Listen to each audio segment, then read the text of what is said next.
OCN Volume 26, Number 7, July 4th, 2026. This podcast presents the audio versions of the articles and columns in this issue of OCN in the order they appeared in the paper. For details, please refer to the articles and columns, which are posted at ocn.me. Buc-ee seeks to avoid public hearings. Update July 1st, 2026.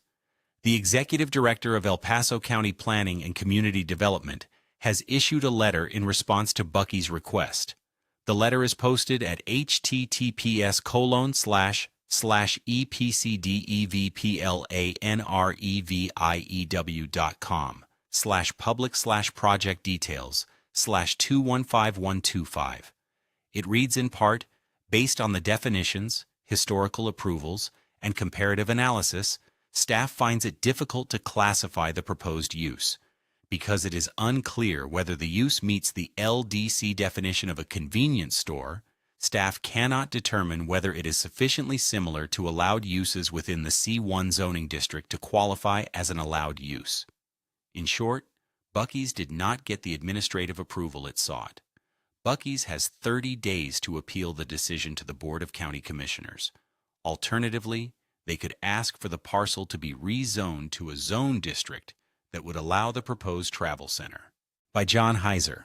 On June 19th, Buc-ee's EPCO, LLC, the entity pursuing approval of the proposed Buc-ee's Travel Center on the combined parcel of about 53.4 acres west of I-25 and south of County Line Road, submitted to the El Paso County Planning and Community Development, PCD Department, a request for an administrative determination whether the proposed use is classified as a convenience store or other commercial use allowed by the present obsolete C1, commercial, zoning on the parcel. In the event the PCD Executive Director Megan Harrington determines that the proposed Buc-ee's is a permitted use under the existing zoning, all future approvals would be handled administratively by the PCD Department. No public notices would be issued and no hearings would be held. In the county's Land Development Code, convenience store is defined as an establishment for the purpose of offering for sale to the neighborhood in which it is located such items as groceries, ready-to-eat food, over-the-counter drugs, and sundries. A convenience store may include retail sale of gasoline and other petroleum products. Buc-ee's request notes that the definition does not place any limits on the size of the establishment. The proposed project consists of an approximately 74,000 square foot building, 120 fueling positions, approximately 20 electric vehicle charging stations, approximately 790 parking spaces, and bicycle parking. No on-site seating is proposed. As stated on the county's Buc-ee's update page, an administrative determination is a written interpretation by the Planning and Community Development Director. This determination is limited to the use classification question and does not approve construction, business operations, a site development plan, grading, drainage, traffic improvements, utilities, signage, lighting, or building permits. The county has 14 days to complete its review and issue a determination. The director has the option to refer the matter to the Board of County Commissioners. A decision should be announced by the first week in July. Appeals within the county of the director's determination can only be filed by Buc-ee's EPCO, LLC. As of June 23rd, 95 pages of public comments had been submitted, some dated as early as February 2026. Those comments are predominantly, if not entirely, opposed to the Buc-ee's development. However, the county website notes regarding those public comments, the attached documents are not part of the official record for Project ADM 264. They have been included in the project file for reference purposes only and should not be considered as formal submissions or evidence within the project's official record. The county has created a Buc-ee's update webpage regarding the request at https://planningdevelopment.elpaso.co.com/buc-ees/. The request and related information can be viewed at https://epcdevplanreview.com/public/project-details/215125. The request includes an 11-page argument in favor of the request, information on other convenience stores, a traffic impact study, and a site development plan. For those who may wish to submit comments, the county's project manager is Kylie Bagley, whose email address is kyliebagley@elpasoco.com. The Planning and Community Development Department can be contacted at 7195206-300, planweb@elpasoco.com, or 2880 International Circle, Suite 110, Colorado Springs, CO 80910. John Heiser can be contacted at johnheiser@ocn.me.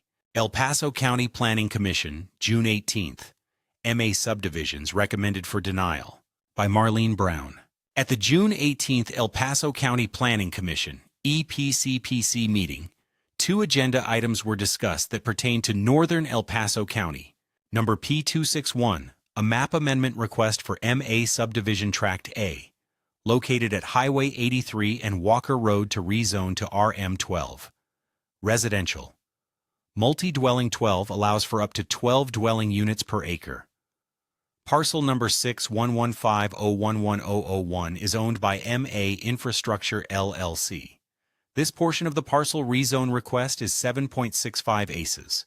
On April 1st, 2025, Walden Corporation/Monument Academy Foundation, a 501c3 nonprofit corporation founded in 2004, sold parcel number 611501101 to MA Infrastructure LLC for $10. Walden Corporation has committed to water and sewer services to the MA subdivision in a letter dated April 7, 2026. Number P262, a map amendment request for MA Subdivision Tract A to rezone to RM30, which allows for up to 30 residential multi-dwelling units per acre. Parcel number 61150110001. For this request, the portion is 7.79 acres. In each case, the Commission voted 6-1 to recommend denial of the application. In both instances, the motion for disapproval stated that the applications failed to meet the necessary approval criteria. Specifically, criteria number 1, general conformance with the El Paso County Master Plan. Criteria number 3, compatibility with existing and permitted land uses and zoning districts in all directions. The sole dissenting vote was cast by Commissioner Thomas Bailey. In his comments prior to the votes, Bailey noted that while the criteria are subjective, he believed the intersection of Highway 83 and Highway 105 was a reasonable dividing line, and that the presence of the school and other non-residential uses in the immediate vicinity already differentiated the character of that specific area from the broader rural residential landscape. Both applications are scheduled for a hearing with the Board of County Commissioners on July 23rd. The files and documents for these and other projects for unincorporated El Paso County can be found at the Electronic Development Application Review Program, EDARP, https://epcdevplanreview.com. The Planning Commission usually meets the first and third Thursdays of the month at 9 a.m. at Regional Development Center, 2880 International Circle, Suite 110, CS 80910. Call 719-327-2880 for more info. Marlene Brown can be contacted at marlenebrown@ocn.me. Lewis Palmer, D38. Board of Education, June 22nd. Contract with Falcon AeroLab. Recognition of grants for teachers. Adoption of budget. By Harriet Halbig. The Lewis Palmer D38 Board of Education approved a contract to enhance the homeschool enrichment program, recognized several teachers for receiving grants, adopted the 2026-27 budget, and other business at its June 22nd meeting. Contract with Falcon AeroLab. Mark Hyatt, founder and CEO of Falcon AeroLab, presented information on his program, and what opportunities it could offer for the homeschooled students in the district. Hyatt said new legislation requires that programs such as his must operate under the umbrella of a school district. Falcon AeroLab offers programs for students from age 6 through high school. To view a brochure on the program, please see board docs. Hyatt said that Colorado rates first in the nation for aviation and aerospace jobs, yet we import our labor from elsewhere. This program succeeds in training pilots, aviation mechanics, astronauts, engineers, and cyber warriors. He said that he has also offered information on space weather and space physiology. Training includes building and flying gliders, building and flying drones, and the ability to qualify for a number of professional certifications.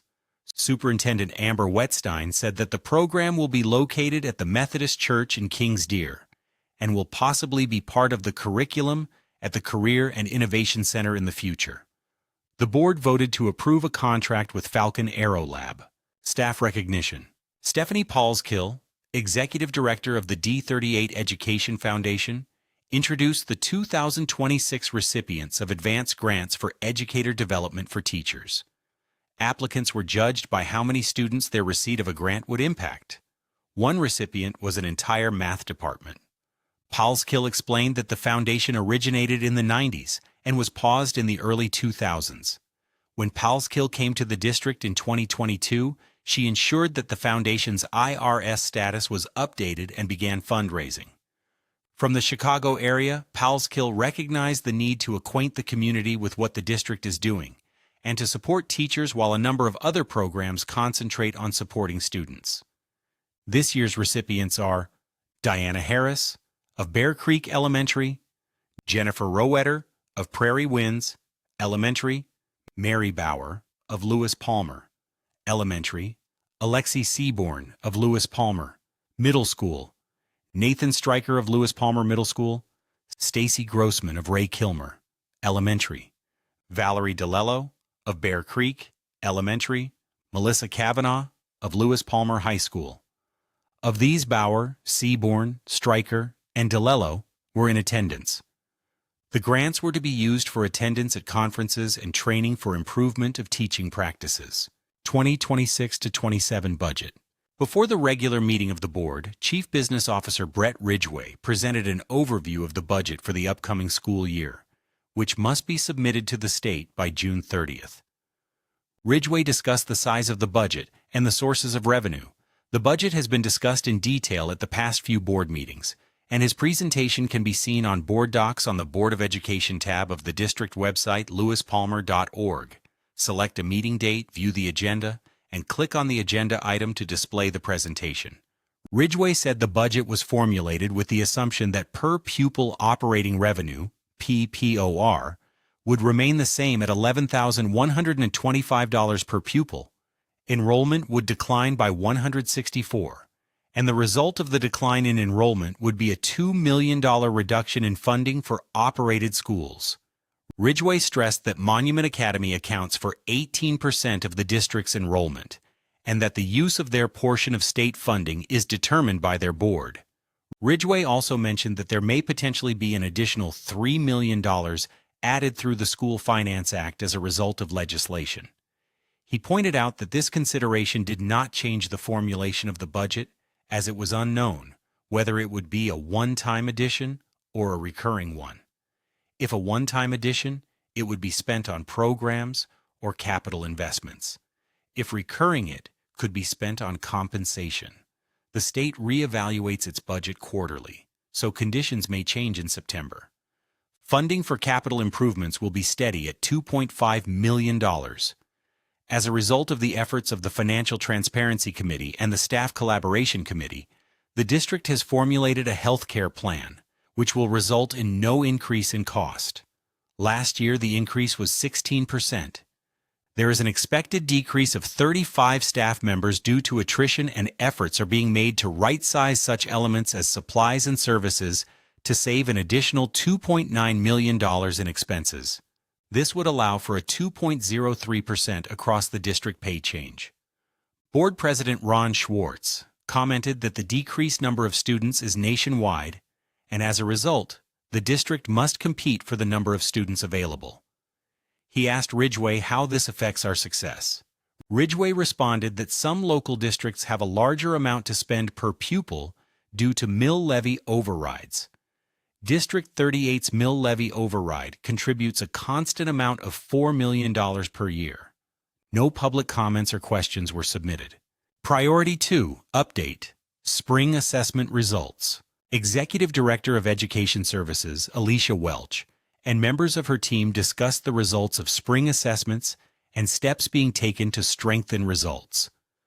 Director of Curriculum, Instruction and Assessment Michael Braum, Curriculum and Instruction Specialist Jana Strahan, and Director of Innovative Programs Amy Ciankowski contributed to the report. To view the presentation, please see Board Docs. The goal in both English language arts and math was to rank in the 85th percentile and achieve at least 50% growth in each discipline. The district is in year 2 of a 3-year plan to improve results. Braum said that the results reported in this presentation are from a national test, Northwest Evaluation Association, or NWEA. Results of the state tests will be available in mid-August. Braum said that the NWEA tests are renormed every 5 years, with the latest being in 2025. In answer to a question, Braum said that due to renorming, it is impossible to compare results from several years ago to this year. Ciankowski reported that Phase 2 of the Career and Innovation Center, involving hosting several community events, will repeat the Career and Technology Showcase and apply for a total of $615,000 in grants. Strawn reported on the activities of the Graduation Requirements Task Force, which created the Pathways of Distinction. The School Counselor Corps grant is in its last year, and meetings between secondary schools about programs will continue. Welch said that districts are required to prepare a Unified Improvement Plan, UIP, every 2 years and submit it to the Colorado Department of Education by October. District and school UIPs must be approved by the board. The Board of Education also must accredit each school in September. The board voted to approve the 2026-27 budget as presented. New armed security. Wettstein and Ridgway said that as a result of an assessment of district security in 2024, it was determined that additional armed security should be added to the elementary schools. The emphasis was on prevention and addressed problems caused by the architecture of certain schools, such as Prairie Winds Elementary. The board approved the hiring of an additional security guard. To view the job description, please see Board Docs. The Lewis Palmer D38 Board of Education generally meets on the third Monday of the month in the Bauman Learning Center, 146 Jefferson Street in Monument. The board does not meet in July. For further information, contact VWOOD at lewispalmer.org. Harriet Halbig may be reached at harriethalbig@ocn.me. Monument Academy School Board, June 4th. Board membership changes. By Jackie Burhans. The Monument Academy MA Board met on June 4th to recognize outgoing board members, swear in incoming members, and reorganize roles, approve amended proposed and supplemental budgets, hear enrollment updates, and approve administrative agreements, curricula, and policies. Outgoing board members recognized. At its June board meeting, Executive Director Colin Vinchattel thanked outgoing Board President Ryan Graham and Board Director Matt Ross for their dedication to the school, presenting them with a plaque to commemorate their time on the board. Vice President Lindsay Clinton said she was grateful for the time they invested, and their powerful commitment to MA Board Secretary Jalinda Digert added that she was thankful for their leadership and being unafraid to speak out. Board member Craig Carl said it had been incredible to serve with both, noting their steadfastness during turbulent times. Graham said he was truly honored and thanked Ross as well, noting that board service takes time away from family. He said he was deeply grateful for the opportunity to steward the school and feels that MA's best days are still ahead. New board organized. Graham swore in new and returning board members Carl Clinton, Digert, Joe Fantacone, Adam Fisher, and Digert. Fantacone and Fisher are the newly elected board members whose 3-year terms will begin on July 1st. Board members signed affidavits, which were witnessed by Registrar Lena Gross, who served as notary. Board leadership positions were unanimously elected as follows, with roles going into effect on July 1st. President, Clinton, Vice President, Carl, Secretary, Digert, Treasurer, Fanta Cone. Enrollment update. Gross presented enrollment projections for 2026 to 27, including retention, total projected enrollment, and new full-time equivalent, FTE numbers. Her presentation compared numbers from the October 2025 count. MA's high-performance program is predicted to grow by 4 students, which are included with East Campus projections. She noted that 33 of 35 preschool students have enrolled in kindergarten for a 94.29% conversion rate, which is 15% higher than last year. For the West Campus, enrollment is trending positively for all grade levels except 1st and 5th. Middle school retention is strong compared to last year. She reported with the 8th grade class approaching capacity. High school retention in grades 9 to 12 is higher than last year, with 100% of rising seniors returning. She said that 11 students had applied but needed to complete paperwork, such as proof of residency for families moving to Colorado. When expressed as FTE, she reported the following numbers compared to October 2025. MA, homeschooling partnership students who count as 0.5 FTE are projected to go from 32 to 39.5. West Campus FTE is projected to increase from 563.12 to 584.12. East Campus FTE is projected to increase from 451 to 483. Overall, MA expects to increase from 1,046.12 to 1,106.62 FTE.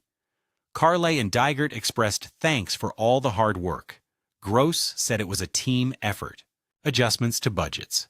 For the 2026-27 proposed budget, Finance Director Laura Poland reported minor changes with a slight change to staffing and expenditures. She is leaving the projected enrollment at 1,100 for now, though it may go up. She is keeping the per-pupil revenue, PPR, number flat from last year due to concerns about a possible rescission.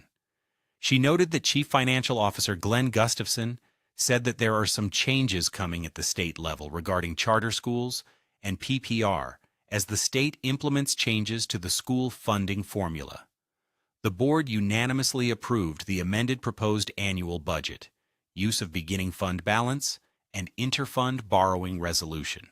Poland said the 2025-26 supplemental budget was amended to include the preliminary $1 million donation for the Performing Arts Center and to adjust Funds 52 and 53 due to MA's bond refinancing. The board unanimously approved the 3 related budget resolutions. Board actions. In addition, the board unanimously approved the following curricula, administrative agreements, and policies. Changing the Director of Academics position from part-time to full-time, to have more time for projects such as aligning the high school curriculum with the middle and elementary school. A resolution for the designation of fund balances that puts aside $25,000 from donations received at the gala for the track and field. D38 Food Services Agreement as in past years. Vinchattel noted the district has a new dietitian who will bring some different meal options. Charter Tech Services Agreement for Information Technology with a 4% increase. Institute for Excellence in Writing, IEW, and Shirley Grammar Curriculum at the elementary level as discussed in previous meetings. Public posting of meetings will be on the exterior door of Monument Academy building and available online on Parent Square and on Simbly at tinyurl.com/ma-boarddocs. Policy KFA, Public Conduct on School Property, to adapt for new facilities and to prevent harassment and substantial disruptions. Policy JICJ, MA student use of cell phones, was created per legislative requirement and used the D38 policy as a baseline to modify allowing high school students to have their phones at lunch and requires elementary and middle school students to have their phones in lockers and turned off. Highlights. Board meeting highlights include Executive Director. Vinchattel reported that changes at the legislature on homeschool enrichment have had and will have some impact to MA's program, and a lot is up in the air.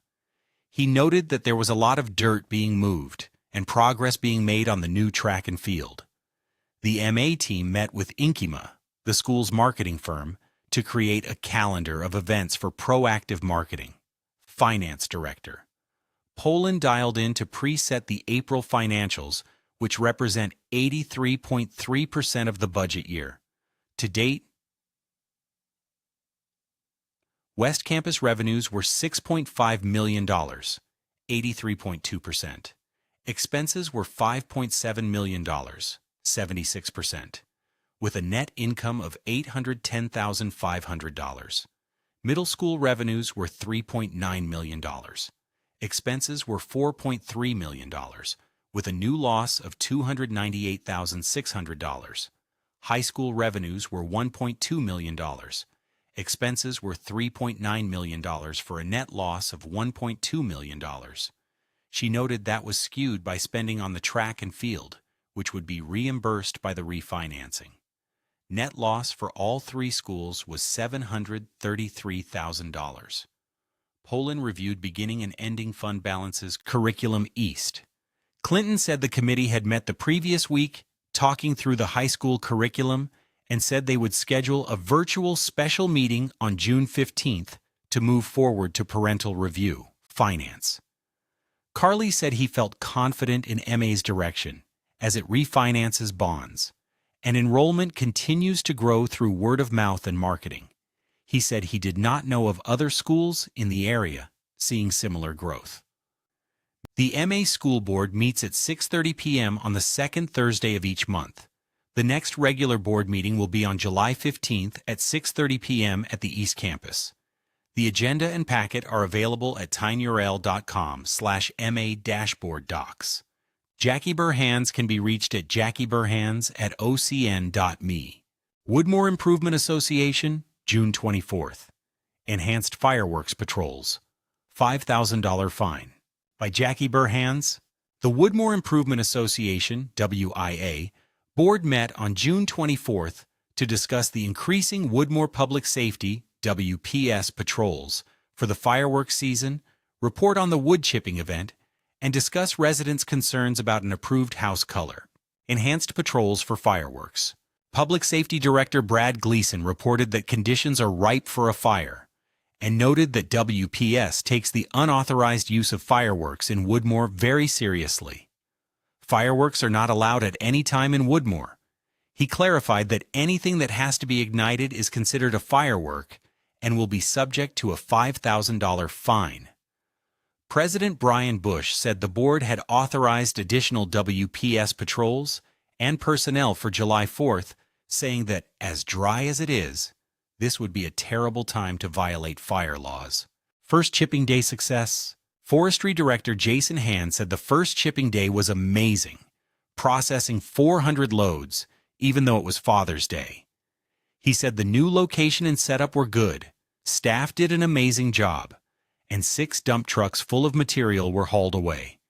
The next chipping day will be July 18th and 19th at Lewis Palmer High School. It's free to Woodmoor residents and costs $20 for non-residents. Architectural Control Committee decision reviewed.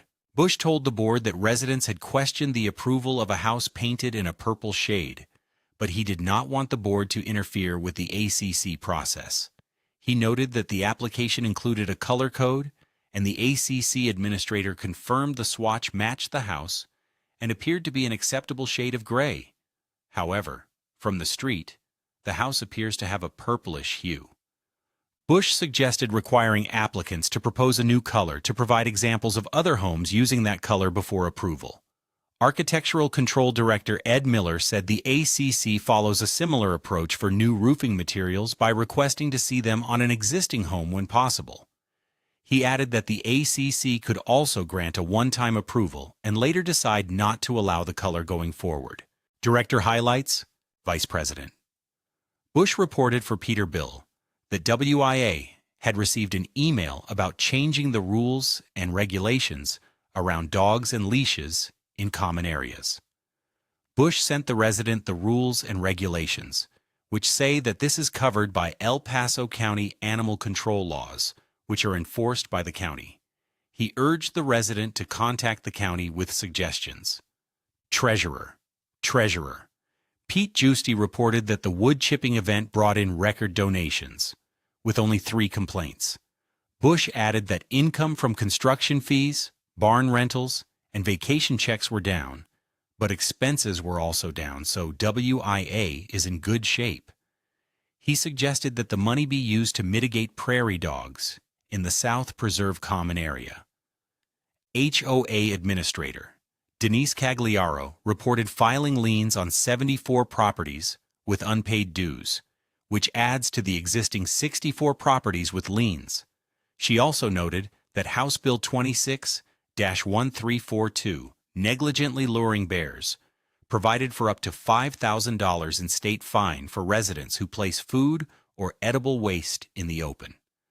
This includes leaving out bird feeders overnight, feeding deer or other wildlife, or leaving out trash cans too early or beyond pickup.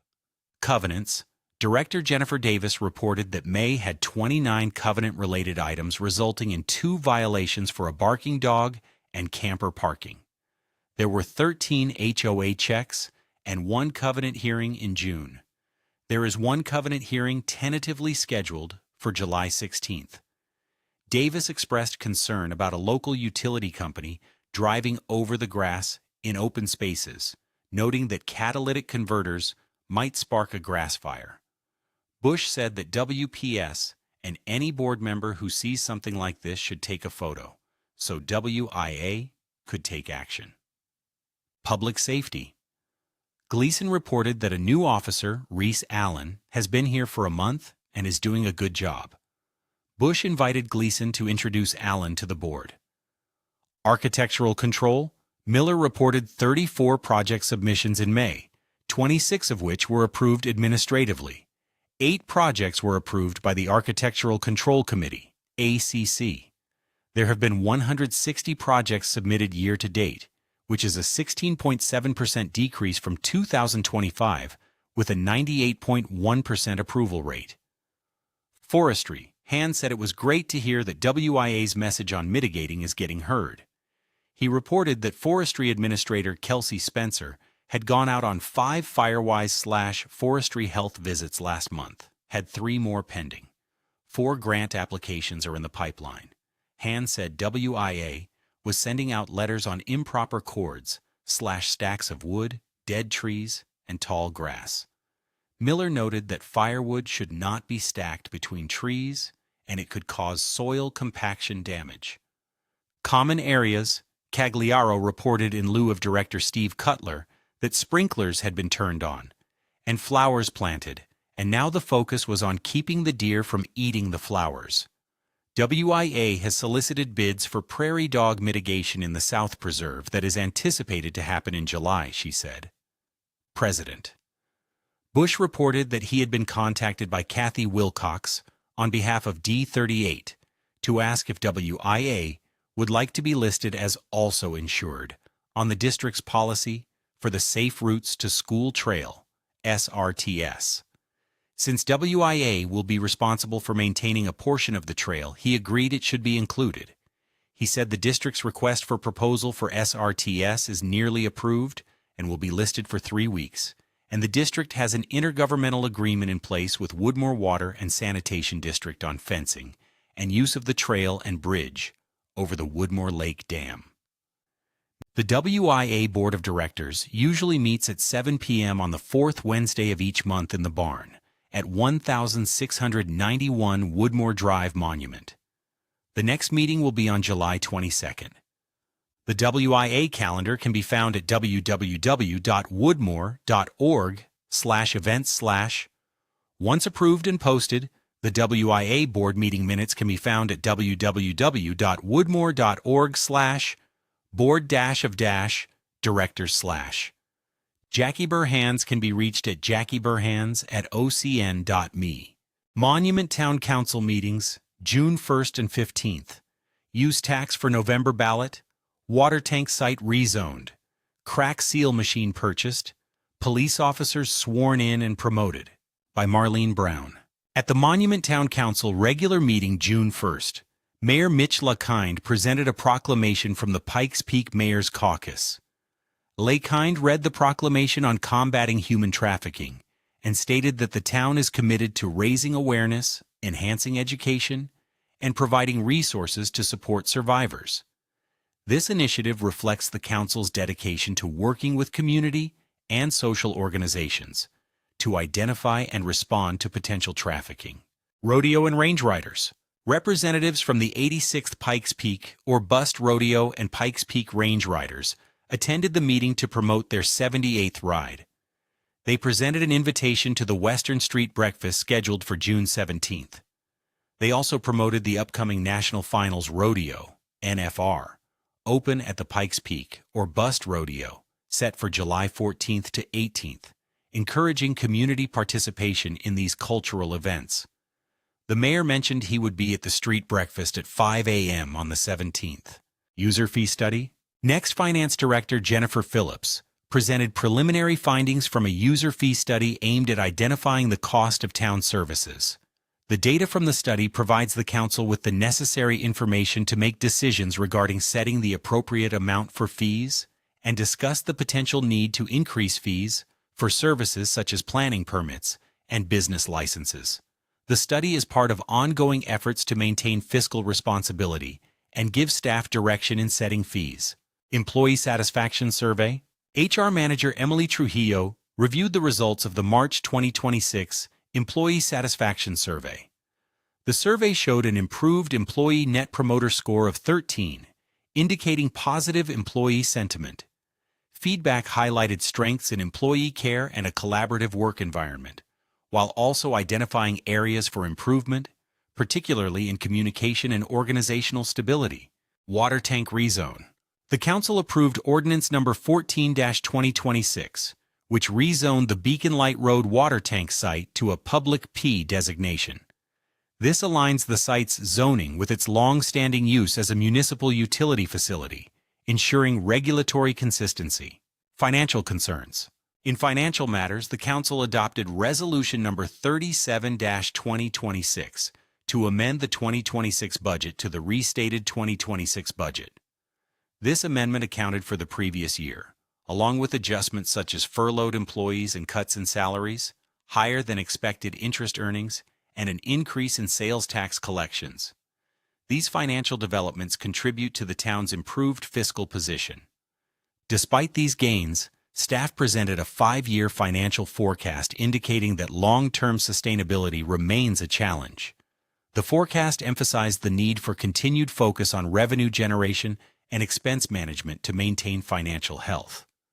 To support sound financial governance, the council adopted Resolution Number 41-2026, updating financial management policies.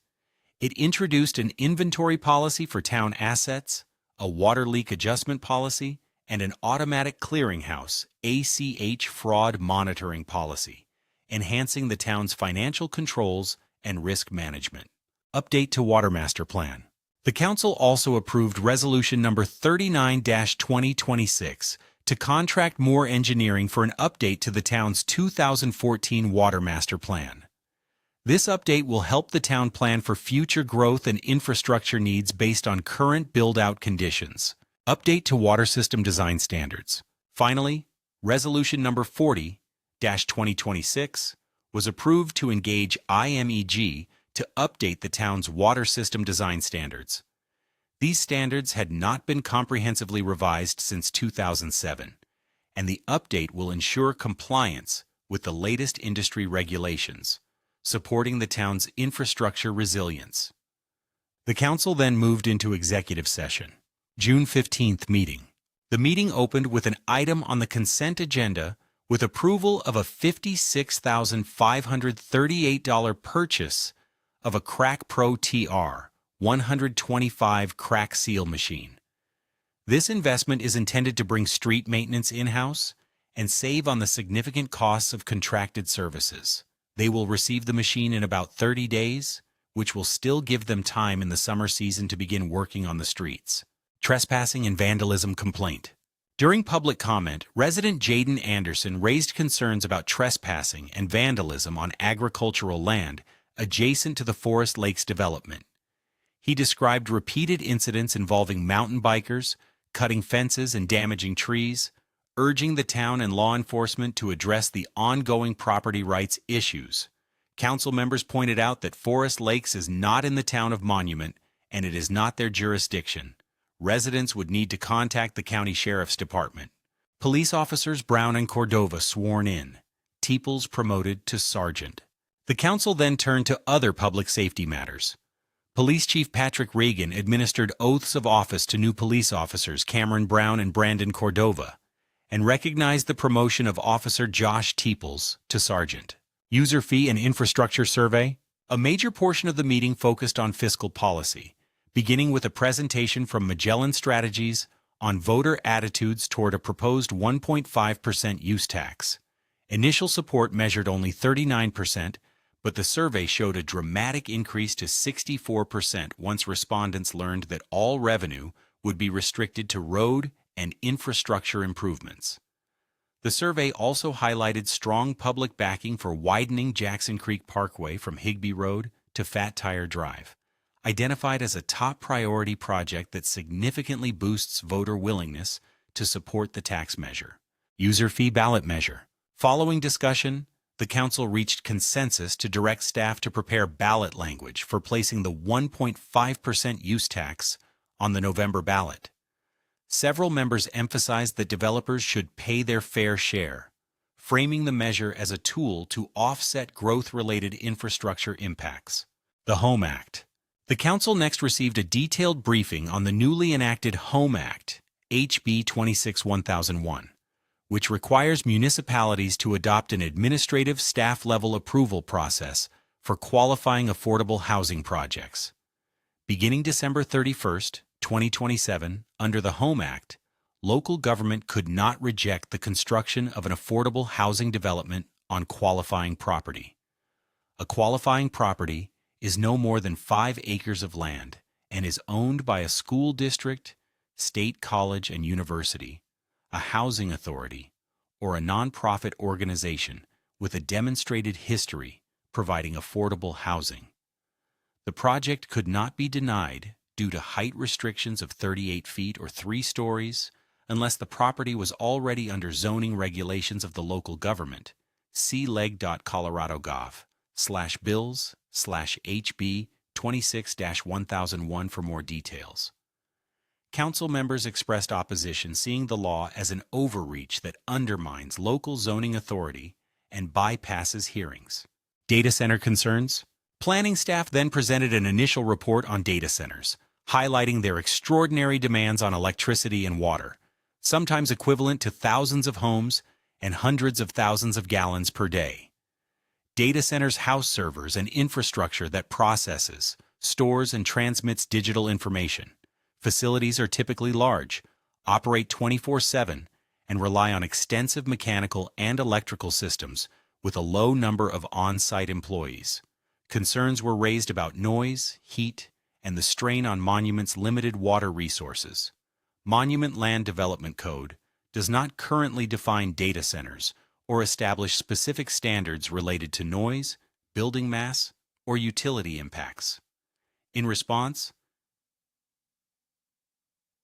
the council suggested staff to draft a moratorium on data center development and potential land use, giving the planning department time to continue updating the Land Development Code manual and establish protective regulations. They agreed to come back to the council with a temporary moratorium that will protect the town regarding land use for data centers. Other business discussed the Memorial Day ceremony and renaming of Dock Close Road, as well as public works, water, and streets division projects. The mayor described the monumental birthday bash as a quality event, and that music and lights were perfect, and the streets division handled everything nicely. The council then moved into executive session to discuss negotiation strategies with the town attorney and returned to adjourn.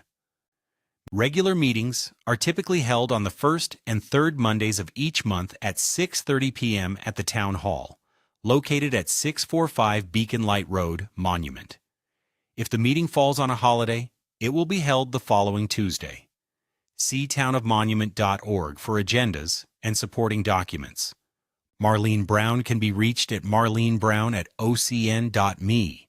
Monument Planning Commission, June 10th. Bax Density Drop. Single-Family Shift at Falcon Commerce Center by Janet Sellers.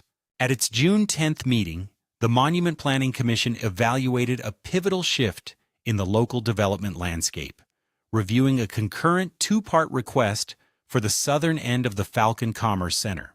Lower density preferred instead of high density. The proposal marks a dramatic transition away from high-density commercial apartment rentals toward a lower-density, for-sale neighborhood framework designed to weave seamlessly into our surrounding natural landscape. The application, brought forward by Elite Properties of America LLC, concerns a 42.66-acre parcel located at the southern terminus of Terrazzo Drive. For those monitoring local growth, the proposal is a substantial 59% reduction in overall residential density from what was previously permitted on the site.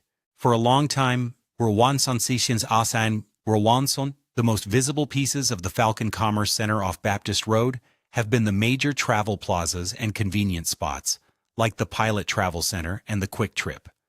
However, the entire development actually encompasses a massive 224 acres.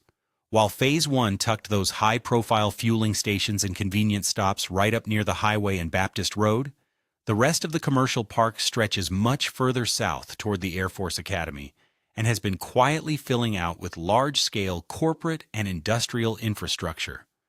This latest amendment is exactly why the development is making news again.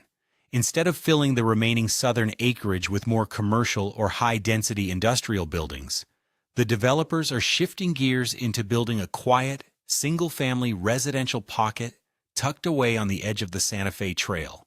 The big shift: multifamily to single-family. Under the original 2022 preliminary PUD framework, Area D of the Falcon Commerce Center was slated for a massive 500-unit multifamily complex. The newly presented major PUD amendment completely replaces that framework to allow for a mix of detached and attached single-family homes. By trading dense apartment blocks for a smaller footprint of permanent for-sale housing, the applicants sought concurrent approval for the Santa Fe Meadows final PUD plan. The downsized neighborhood layout proposes 205 total lots, 135 single-family detached homes, alongside 70 attached townhomes. The detached properties will feature varied lot widths and depths across multiple architectural collections, while the townhomes will be clustered in cohesive 3- and 4-unit structures. Traffic relief and technical clearances. One of the most immediate benefits of this density reduction is a heavily mitigated impact on our local infrastructure. According to the traffic generation analysis prepared by SM Rocha, LLC, the original master plan anticipated either 640 mid-rise apartments or intensive light industrial space for this parcel. By dropping the unit count to 205, the study concluded the development will generate significantly less traffic, creating no negative operational impacts on the surrounding roadway network or the nearby intersection of Terrazzo Drive and West Baptist Road. Similarly, the neighborhood's final drainage plans received engineering clearance. Stormwater runoff will be collected via a public sewer system, routed through 2 permanent public detention facilities, and passed across a dedicated grass buffer for water quality treatment before being released safely into natural downstream corridors, honoring the trail and creating nature-based sanctuary. For those who value environmental stewardship and outdoor access, the open space layout of Santa Fe Meadows shows a thoughtful commitment to integration with the landscape. While town standards require roughly 3.1 acres of parkland for a community of this size, the plan exceeds expectations by dedicating 3.27 acres to formal recreational space. complete with a neighborhood playground, shaded seating, and turf areas. There is also 7.45 acres of informal open space, including an outdoor fitness circuit, smaller pocket parks distributed between housing clusters, and an interconnected trail network. The plan integrates 2 direct pedestrian connections to our regional Santa Fe trail system on the south and west perimeters. The site design also respects the natural topography by maintaining a generous 60-foot building setback from the trail property line, ensuring a soft, scenic, visual buffer. Hardy native drought-tolerant plant species will dominate the landscape palette, transitioning smoothly into the natural environment. Navigating proximity to Jacks Valley. Because the development sits immediately north of the U.S. Air Force Academy's 3,300-acre Jacks Valley military training area, ensuring long-term compatibility was a major focus of the Commission's review. The Academy noted that intensive training exercises, including helicopter operations, drone activity, pyrotechnics, and artillery simulations, frequently generate noise, dust, and light. To foster harmonious boundaries, the developer actively coordinated with the USAFA to implement several key mitigations. An official avigation, air and noise rights easement will be recorded on the final plat, and a permanent military activity disclosure note will be embedded within the homeowner covenants and future purchase agreements, so that incoming residents are fully aware of the sounds of nearby military readiness. Furthermore, a 50-foot landscaped planting buffer will protect the neighborhood's southern border, and clear signs will be posted near the Santa Fe Trail to discourage accidental trespassing onto federal property. Next steps and Commission action. Following a rigorous review against the town's Land Development Code, Monument Town staff issued a strong recommendation for approval. Staff noted that the strategic pivot away from dense multifamily rentals represents a market-responsive approach that actively protects the overall vision of the Falcon Commerce Center while reducing the burden on local infrastructure. The Planning Commission voted to forward a recommendation of approval to the Monument Town Council, attached to 2 practical conditions. 1. The final PUD plan remains contingent upon the Town Council's formal adoption of the major zoning amendment. 2.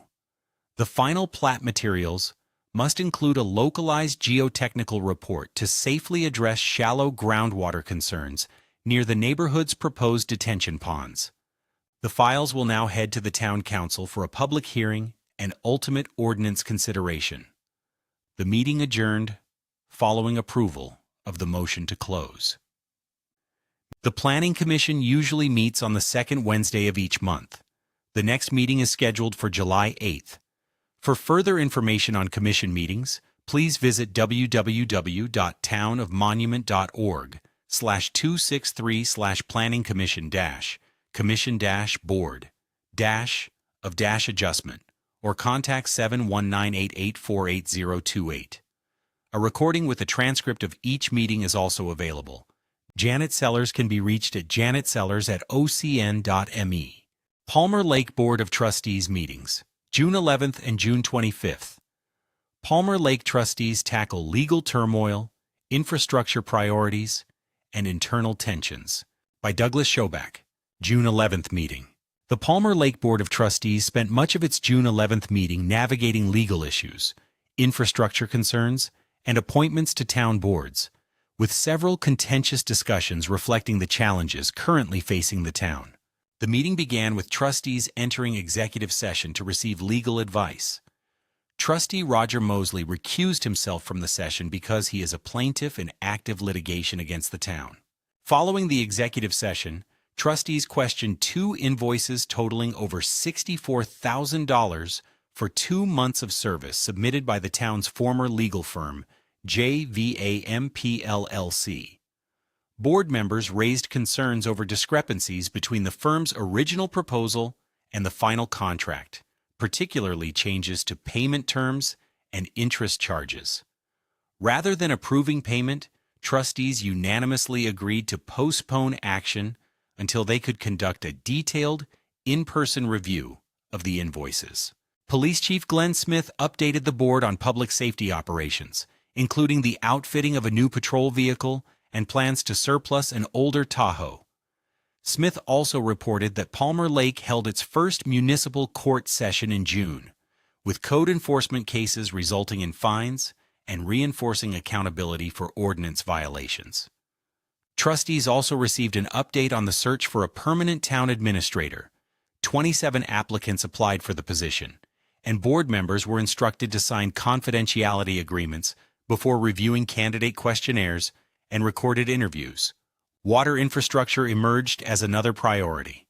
Water Supervisor Charles Rubidoux recommended replacing a nearly 90-year-old water main on Shady Lane after multiple failures in May. Trustees discussed redirecting approximately $148,000 originally budgeted for a water tank coating project to address the more urgent repair. The board formally accepted the resignation of Town Attorney Kent Whitmer and his firm JVAMP LLC. In his resignation letter, Whitmer cited ongoing conflict within town government and the increasing demands of the position as reasons for stepping down. Trustees directed staff to secure special legal counsel for time-sensitive matters while beginning the process of seeking a permanent replacement through a formal request for proposals. After an extended procedural debate, trustees voted separately on appointments to the Planning Commission. Catherine Peach was appointed as a regular commissioner, while Catherine Keeley and John Hartzog were approved as alternate commissioners. A motion to appoint Susan Minor did not receive sufficient support. Trustees also approved Ordinance 03-2026, adopting the town's official zoning map. Mosley voiced concerns that certain parcel designations may contain errors, but the ordinance ultimately passed. One of the evening's most emotional discussions came when Trustee Tony Beltran proposed a temporary moratorium on lawsuits and investigations involving town staff in an effort to reduce legal expenses and improve workplace culture. The proposal prompted passionate testimony from residents and town employees regarding ongoing tensions within town government. The board also reviewed continuing challenges surrounding the Elephant Rock Plan development, where subdivision requirements and survey deficiencies continue to delay property sales.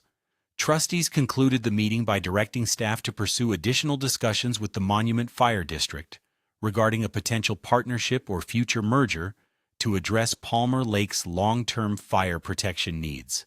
June 25th meeting.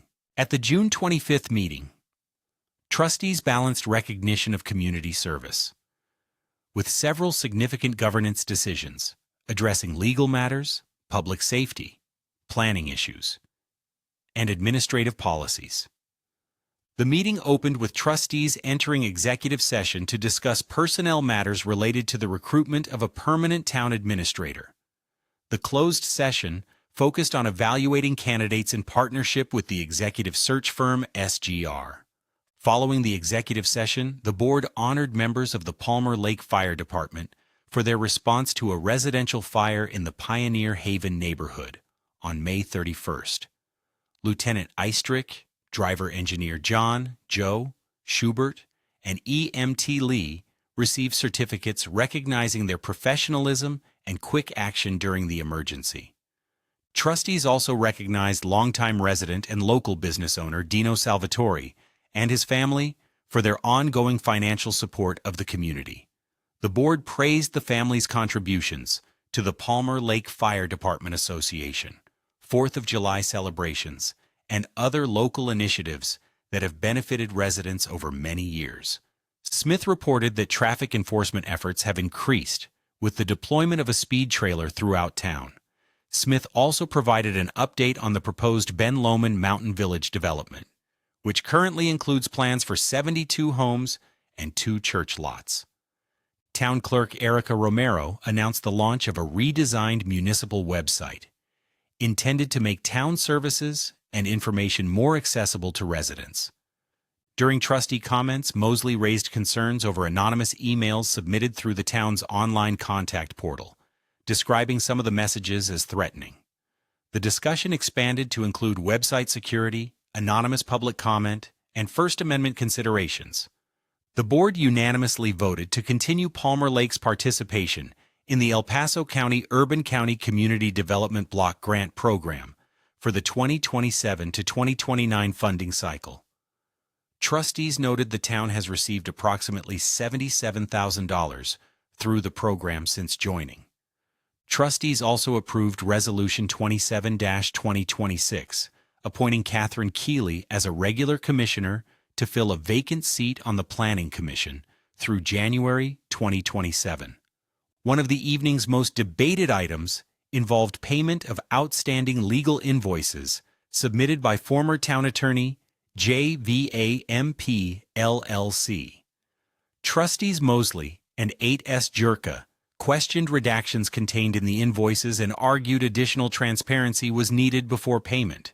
A majority of the board ultimately voted 4-1 to approve payment, concluding that delaying action would only increase costs through interest and late fees. Tensions regarding town governance continued as the board addressed the ongoing investigation involving Trustee Mosley.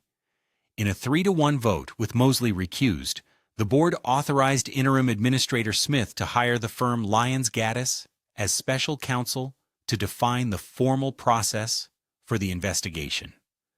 Smith explained that hiring a separate labor expert would prevent the investigation from consuming too much of a future permanent town attorney's time. Trustees also adopted new administrative guidelines intended to improve staff safety. Under the new procedures, trustees are expected to schedule appointments before meeting with employees inside Town Hall, and a third party must be present during those meetings. The meeting concluded with announcements from board members, including news that Palmer Lake's highly anticipated troll sculpture under the bridge on the local trail would officially be unveiled on June 28th, marking another milestone in the town's continuing investment in public art and tourism. The next regular board meetings are scheduled for July 9th and 23rd.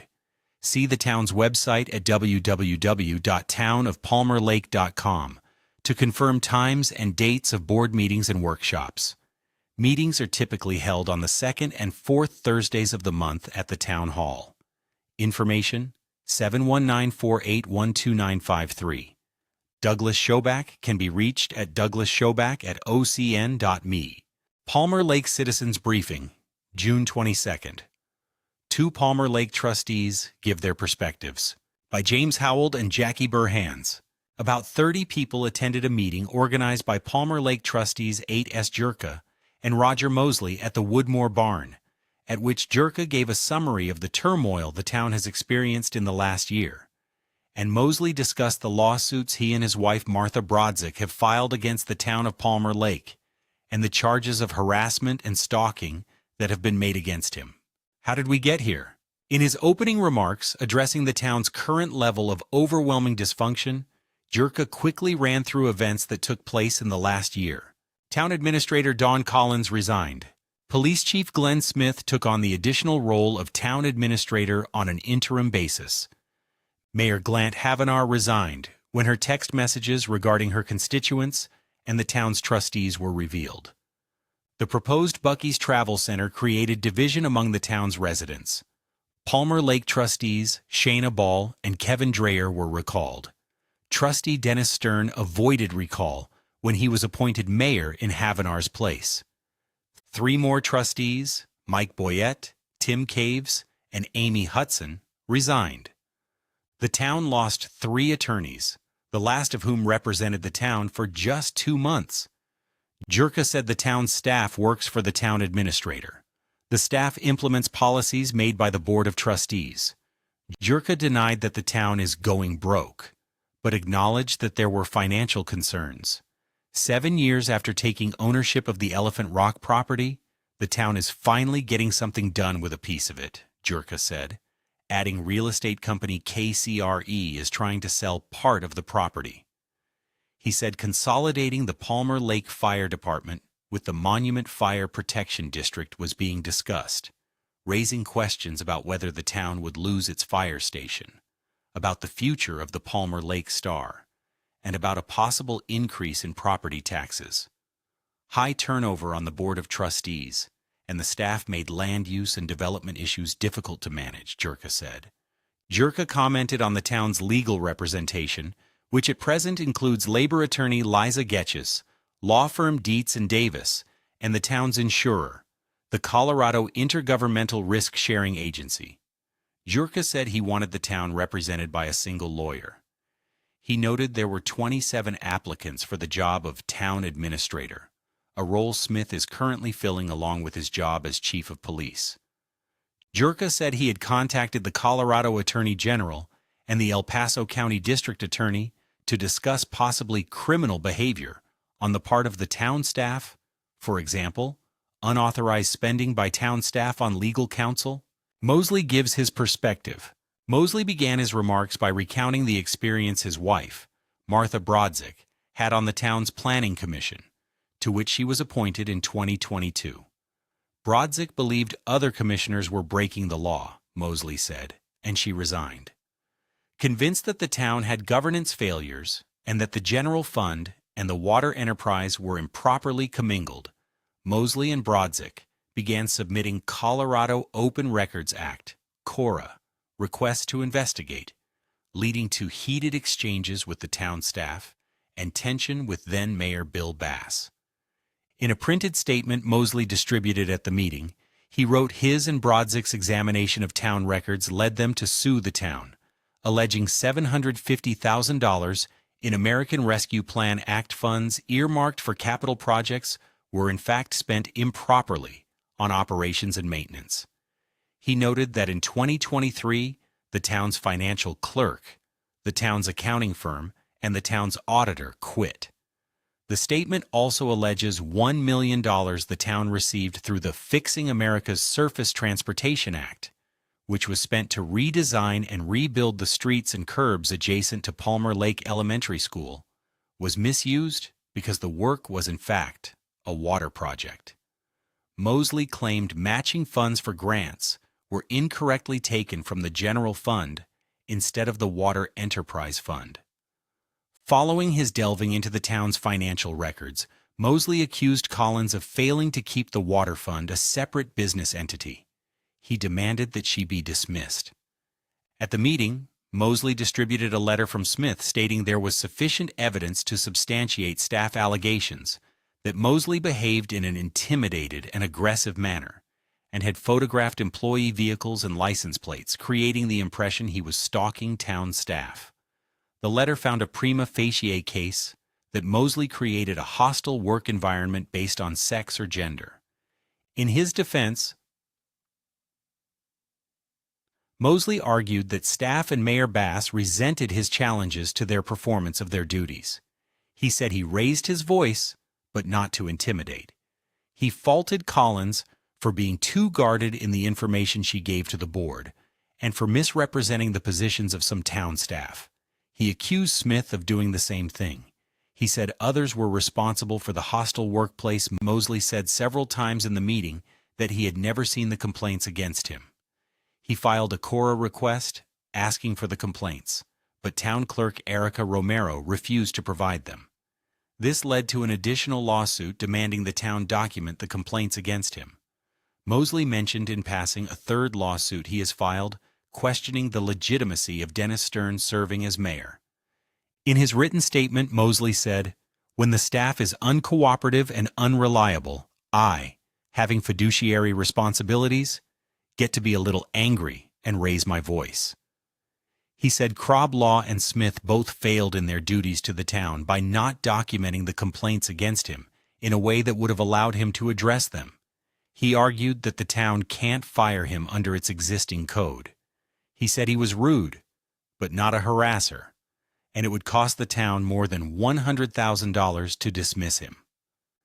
James Howald can be reached at jameshowald@ocn.me. Woodmoor Water and Sanitation District, June 8th. Board defers emergency interconnect with Triview Metro. By James Howald.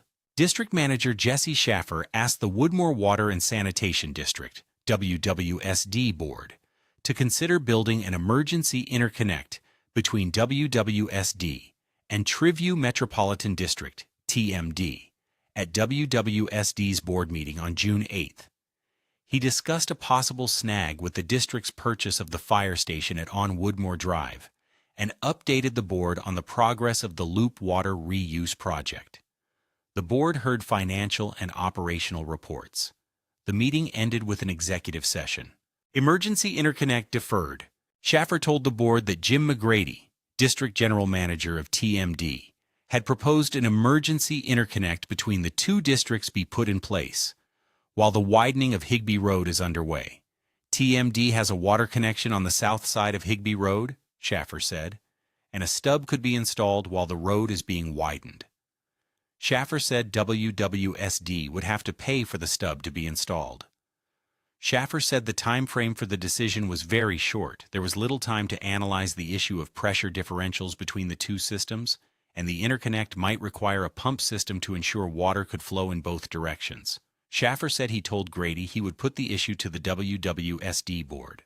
In response to a question from board president Brian Bush, Schaffer said WWSD did not have emergency interconnects with any other district. An interconnect with the Town of Monument's water system had been proposed in the past, Schaffer said, but the cost of conveying water under I-25 was prohibitive. Operations Superintendent Dan LaFontaine pointed out that moving water between districts could pose water quality issues, and the Colorado Department of Public Health and Environment carefully monitors such cases. The presence of radium in one district's water could require years of testing by another district, where an interconnect is present, LaFontaine said. He pointed out that TMD and WWSD both have resilient systems at present, with TMD benefiting from the Northern Delivery System and WWSD having surface water rights via Monument Creek. LaFontaine said the loop water reuse project would contribute to WWSD's resiliency by providing an additional water source. The board decided to take no action on the interconnect.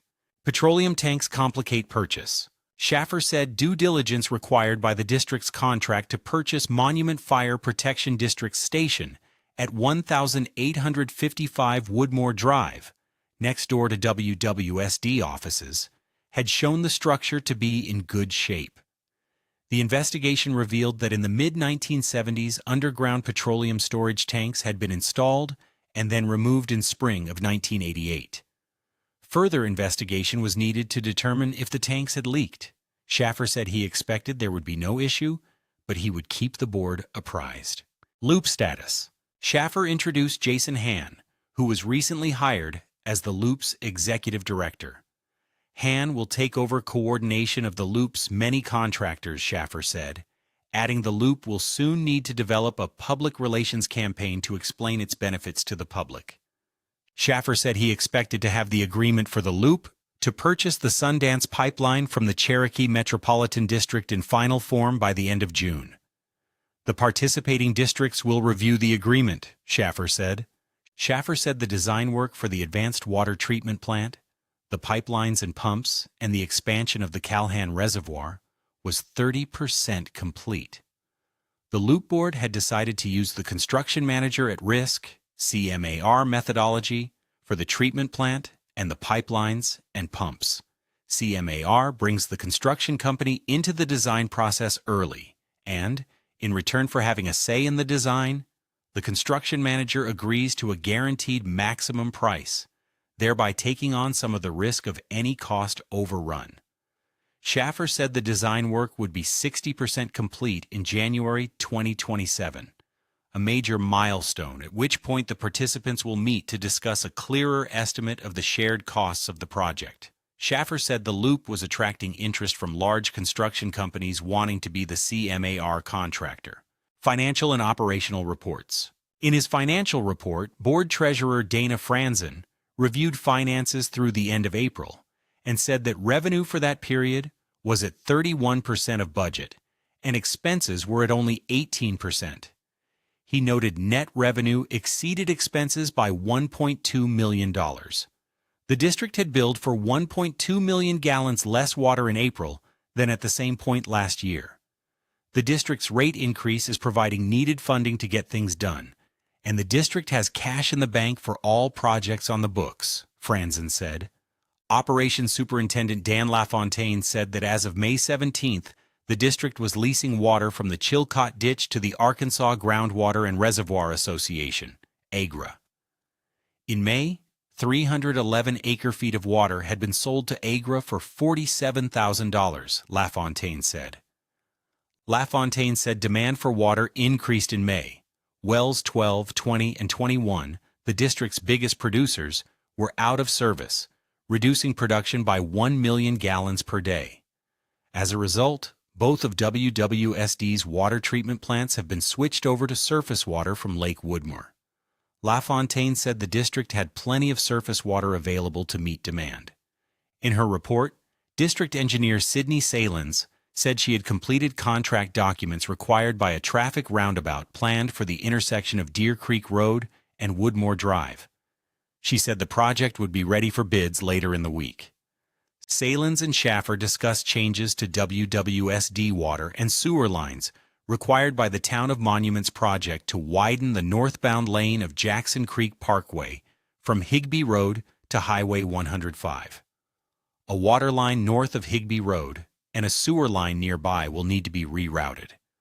The cost for both is estimated at $152,000, Schaffer said. Schaffer said he expected the Town of Monument to pay those costs. Schaffer updated the board on maintenance required for the aerial sewer outfall structure between Old Denver Road and I-25, south of 2nd Street. The outfall is visible to the east of Santa Fe Trail. The existing manhole, which is above ground, will be jacketed with concrete, and the steel supports for the sewer line will be replaced with concrete supports that will be cast in place. The outfall sewer line handles 600 gallons per minute of wastewater, Schaffer said. Executive session. The meeting ended with an executive session for the board to receive legal advice regarding potential agreements with Rex Colorado Corp. Duars, Quantum Group, and Jui Inquimers, El Paso County, Apollo's Peak Solar, and the Colorado Division of Water Resources. No action was taken following the executive session. The next meeting is on July 13th at 1 p.m. Meetings are usually held on the second Monday of each month at 1 p.m. at the district office at 1845 Woodmoor Drive. Please see www.woodmoorwater.com or call 719-488-2525 to verify meeting times and locations. James Howell can be reached at jameshowell@ocn.me. Monument Sanitation District, June 17th. District Expands Service Area by Jackie Burhans and James Howell. In June, the Monument Sanitation District MSD Board held a public hearing to consider an inclusion petition from John Vandervalk. The board also heard a manager's report from District Manager Mark Parker. Board approves petition for inclusion. Parker opened a public hearing on a petition to include a parcel at 704 North Washington Street into the MSD service area. Parker told the board that the property seeking sewer service was north of Highway 105, south of Peak Disposal and Recycling, and west of the Santa Fe Trail. He said Vandervalk, the owner of J. Stark Holdings LLC, intended to build a coffee shop on the property initially, and later add 2 or 3 small commercial spaces. Parker said Vandervalk would need to bear the cost of adding a sewer line and a lift station. The line would run east under the Santa Fe Trail to MSD's infrastructure. Once built by Vandervalk, the lift station would become the property of MSD. The property would use water from a well, Parker said. There were no comments from the public and Parker closed the hearing. The board voted unanimously in favor of the petition. Manager's report. Parker told the board the district was operating with no issues and plans were being made to clean 2 lift stations. Parker said he was continuing to meet every Thursday with El Paso County regarding the work being done on Beacon Light Road. Parker noted that the county project to straighten, level, and add curbs to Beacon Light Road was planned in 2004 and was not related to the travel center Buc-ee's had proposed at the intersection of County Line Road and I-25. Parker noted that the district was receiving many Colorado Open Record Act requests from journalists and interested individuals seeking information about the travel center. Providing the requested information was taking up staff time and increasing legal costs, since each request required review by the district's lawyers. Legal costs were about $3,000 over budget, Parker said, adding that legal costs could not be recovered from the people requesting information. The law allows only the cost of MSD staff time to be recovered from those requesting information, and the first hour of staff time is free, Parker said. Monument Sanitation District meetings are held at 9 a.m. on the third Wednesday of the month in the district conference room at 132nd Street Monument. The next regular meeting is scheduled for July 15th. See monumentsanitationdistrict.org for meeting dates and times. For a district service map, see www.monumentsanitationdistrict.org/district-map. For information, 719-481-4886. Jackie Burhans can be reached at jackieburhans@ocn.me. James Howald can be reached at jameshowald@ocn.me. Donala Water and Sanitation District, June 18th. Kuosman Takes the Reins, by James Howald and Jackie Burhans. In June, the Donala Water and Sanitation District, DWSD Board, met to designate newly hired General Manager John Kuosman as its representative for decisions regarding the Upper Monument Creek Regional Wastewater Treatment Facility, UMCRWWTF, and to authorize him to contract with a public relations firm. Kuosman gave the board his first manager's report. The meeting ended with 3 executive sessions. Kuosman transitions into general manager role.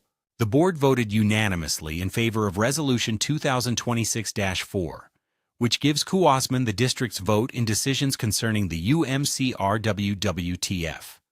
Board President Wayne Vanderschuer said the resolution was a normal transitional document. DWSD operates the UMCRWWTF jointly with the Triview Metropolitan District, the Forest Lakes Metropolitan District, and the Academy Water and Sanitation District.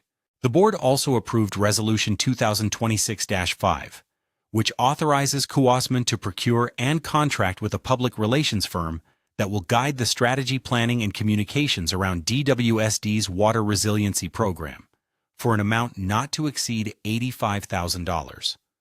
The firm Kuosman selects will work with a customer survey firm that will be handled under a second contract. Kuosman said he had interviewed 3 public relations firms and planned to interview 1 more before making his decision. Operational reports. In his first manager's report, Kuosman told the board the flumes at the district's Willow Creek Ranch property were being recalibrated in preparation for the fire mitigation work to be done by the Arkansas River Water Collaborative. Kuosman said the mitigation work at the ranch was scheduled to begin on June 25th. Kuosman will attend a meeting of the UMCRWWTF board in August. He thanked Donala Wastewater Superintendent Jared Durham and his team for their work during a challenging 2 weeks that included control systems issues and the failure of a variable flow device on an influent pump. They kept water in the pipes, Kuosman said. Closed-circuit TV inspections of the district's pipelines are planned. He noted that issues at the Holbein water treatment plant were resolved. Kuosman serves as one of the district's 2 representatives on the board of the Loop Water Reuse Project, and he reported that cost estimates based on 60% complete designs for the project were not expected until early 2027, complicating DWSD's budget planning. He said DWSD will budget using cost estimates based on 30% complete designs that will be available in September of 2026. Kuosman noted that the Loop would not make any payments for the purchase of the Sundance pipeline until the 60% cost estimates were available. Executive sessions. The meeting ended with 3 executive sessions. The first to determine negotiating positions regarding the district's contract with Colorado Springs Utilities for that utility to convey, treat, and deliver water. The second to develop strategy and determine positions regarding the district's water resiliency program. And the third to receive legal advice on personnel matters, specifically a report from Kuosman regarding employee status, department progress, and workplace dynamics. The next board meeting is on Thursday, July 16th at 1:30 p.m. Generally, board meetings are held the third Thursday of the month at 1:30 p.m. and include online access. Call 719-488-3603 or access www.donalawater.org to receive up-to-date meeting information. The district office is located at 15,850 Holbein Drive, Colorado Springs. James Howald can be reached at jameshowald@ocn.me. Jackie Burhans can be reached at jackieburhans@ocn.me. Triview Metropolitan District, June 18th. Ribbon cutting. Open house planned for new district building. By Aaron Poole. At the Triview Metropolitan District, TMD, regular meeting on June 18th, the board had a lively and engaged discussion of plans for an open house in the new Triview District office building. The board also received detailed updates on steps toward issuance of revenue bonds for the Northern Monument Creek Interceptor (NMCI) project, a discharge pump needing repairs, current river flow levels in the region, and their impact on TMD operations, as well as a recent TMD financial audit.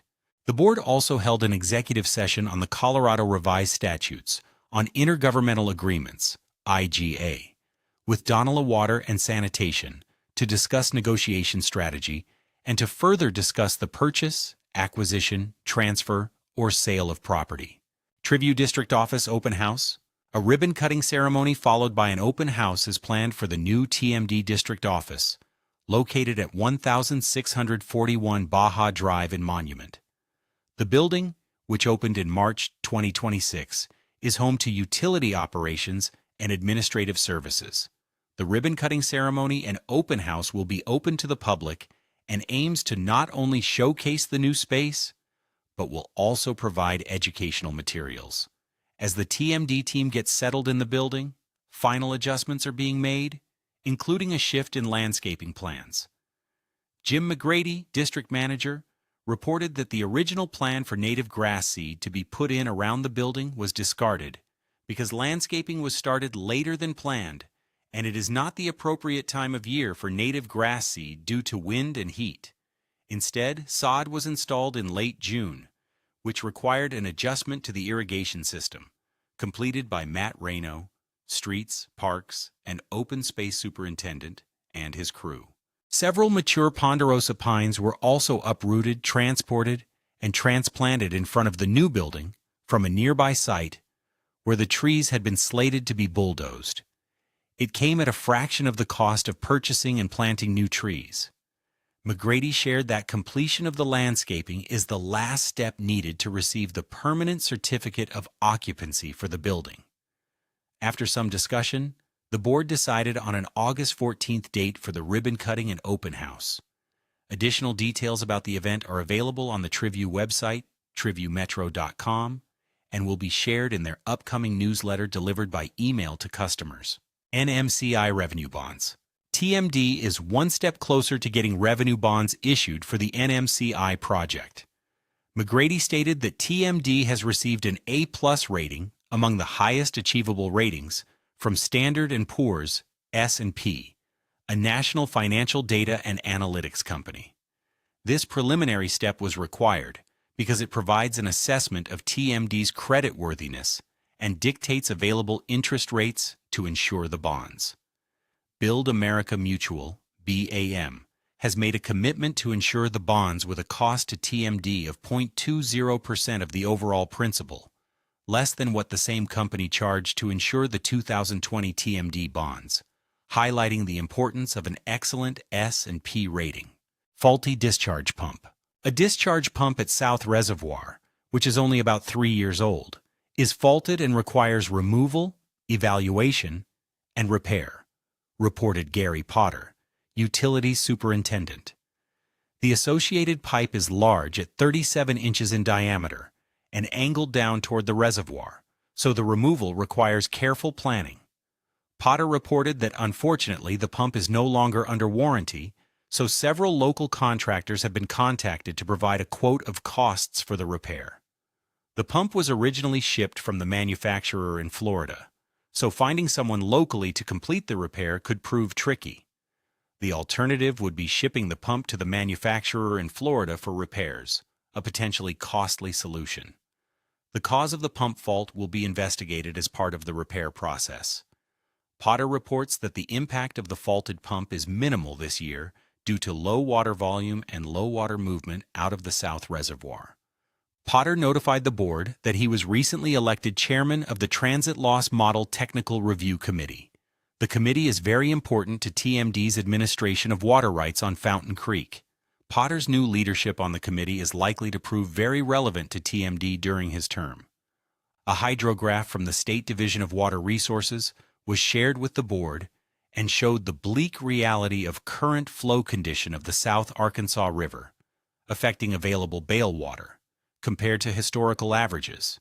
The graph, shown above, displayed current rates below 50 cubic feet per second, CFS, for the entire month of May and early June, whereas historical averages showed CFS climbing to over 200 CFS for the same time period.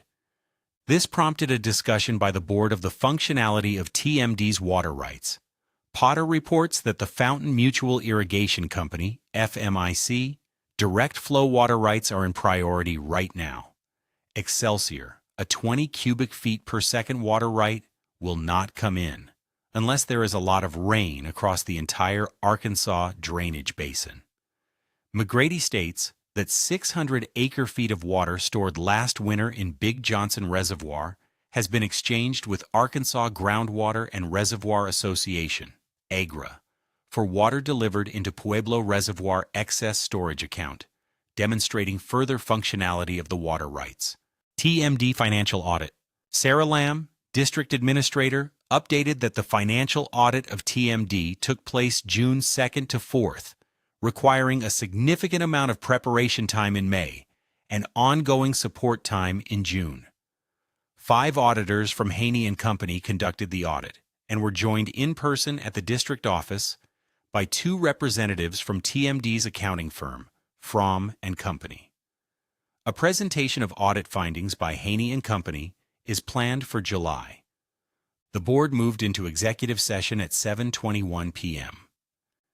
Meetings are usually held on the 3rd Thursday of the month at the district office located at 1641 Baja Drive, West Baptist Road, with temporary access via Old Denver Road.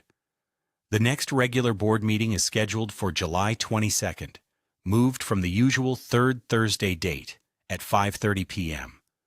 For Zoom meeting joining instructions, meeting agendas, minutes, and updates, visit https://TriviewMetro.com.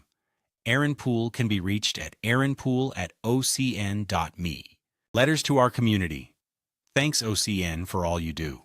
We moved to Monument during COVID. We felt isolated and unlike previous moves where we could immediately insert ourselves into the community, be it military or otherwise. This move was different. Then we started receiving the OCN. We saw all the amazing organizations, events, people, and more. They were truly the beginning of our outlet and connection to the community. I'm writing this because I just met Janet Sellers, and it reminded me that every time I meet someone who volunteers at the OCN, whether it is Janet or Jackie Burhans or anyone else, I feel so appreciative of what they do and who they are as humans. OCN is a snapshot into all the positivity, the awareness, the meaningful moments, the stories that shape our community. They are a reminder that print is not a lost art, and pictures are worth 1,000 words. Our community truly comes to life on paper because of the OCN. So here it is in black and white. Thank you, OCN, for all you do and for telling our stories. Lori Beasley. Our community news welcomes letters to the editor on topics of general interest to readers in the Tri-Lakes area. Guidelines for letters are on page 23. The information and opinions expressed in letters to our community are the responsibility of the letter writers and should not be interpreted as the views of OCN, even if the letter writer is an OCN volunteer. Letters are arranged in alphabetical order based on the last name of the author. Between the covers at Covered Treasures Bookstore, Happy Birthday, America, by the staff at Covered Treasures. Everywhere in the world, people like to celebrate their birthdays. Countries are no different. They like to note their creation and to celebrate what they have achieved and do so in a way that offers hope for their future. 1,000 Days in America. I love America more than any other country in this world, and exactly for this reason, I insist on the right to criticize her perpetually. James Baldwin. America, I'm so glad you were born. Celebrating the country we love. By Ainsley Earhart, Zonderkids. This joyful and patriotic picture book celebrates the people, places, history, and values that make our country extraordinary.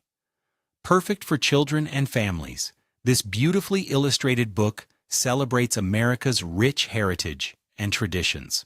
We Are Mighty, by Sharon McMahon Knopf, $19.99. In this beautifully illustrated book, young readers are introduced to 12 real people from America's past. Some famous, most not whose choices, changed the course of history. Maria de Lopez, who drove ambulances during World War I and later went on and worked to help win the vote for women. Gouverneur Morris, who lost a leg in a runaway horse accident, but nevertheless was a signatory to the Articles of Confederation and the United States Constitution, and wrote the preamble to the Constitution. Short one-page entries and vivid art celebrate courage, character, and the idea that small steps can lead to great changes. 1,000 Days in America, an illustrated history of the moments that defined a nation. By various contributors, National Geographic Society, $50. Filled with more than 300 stunning illustrations, timelines, and sidebars, alongside commentary by prominent historians, including Walter Isaacson and Michael Beschloss. This lavish narrative collects 1,000 seminal moments in U.S. history. Part examination, part celebration, this beautiful book captures the will of the American people to continue defining themselves after 250 years, reflecting the diversity, pride, and resiliency of these United States. This Land is Your Land, a road trip through U.S. history. By Beverly Gage, Simon & Schuster, $30. From the birth of the nation in Philadelphia to Disneyland and the California Dream, This Land is Your Land offers a guided tour of 13 places and 13 key moments that define America's greatest successes and challenges. This is the book for everyone who wants to find the history of our country and experience it in the places where it happened.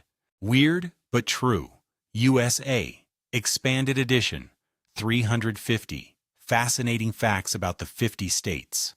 National Geographic Kids, $11.99. Did you know that one study found that on average, cats in Colorado live 2 years longer than cats living in other states? Or that North Dakota grows enough soybeans every year to make 540 billion crayons? And did you know that the ink used to print U.S. paper money is magnetic?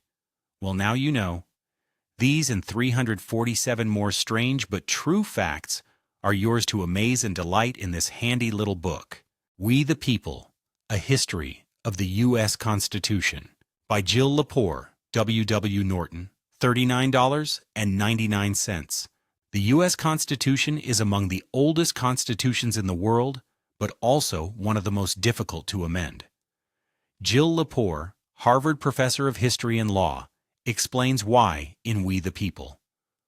One of the Constitution's founding purposes was to prevent change, Lepore writes.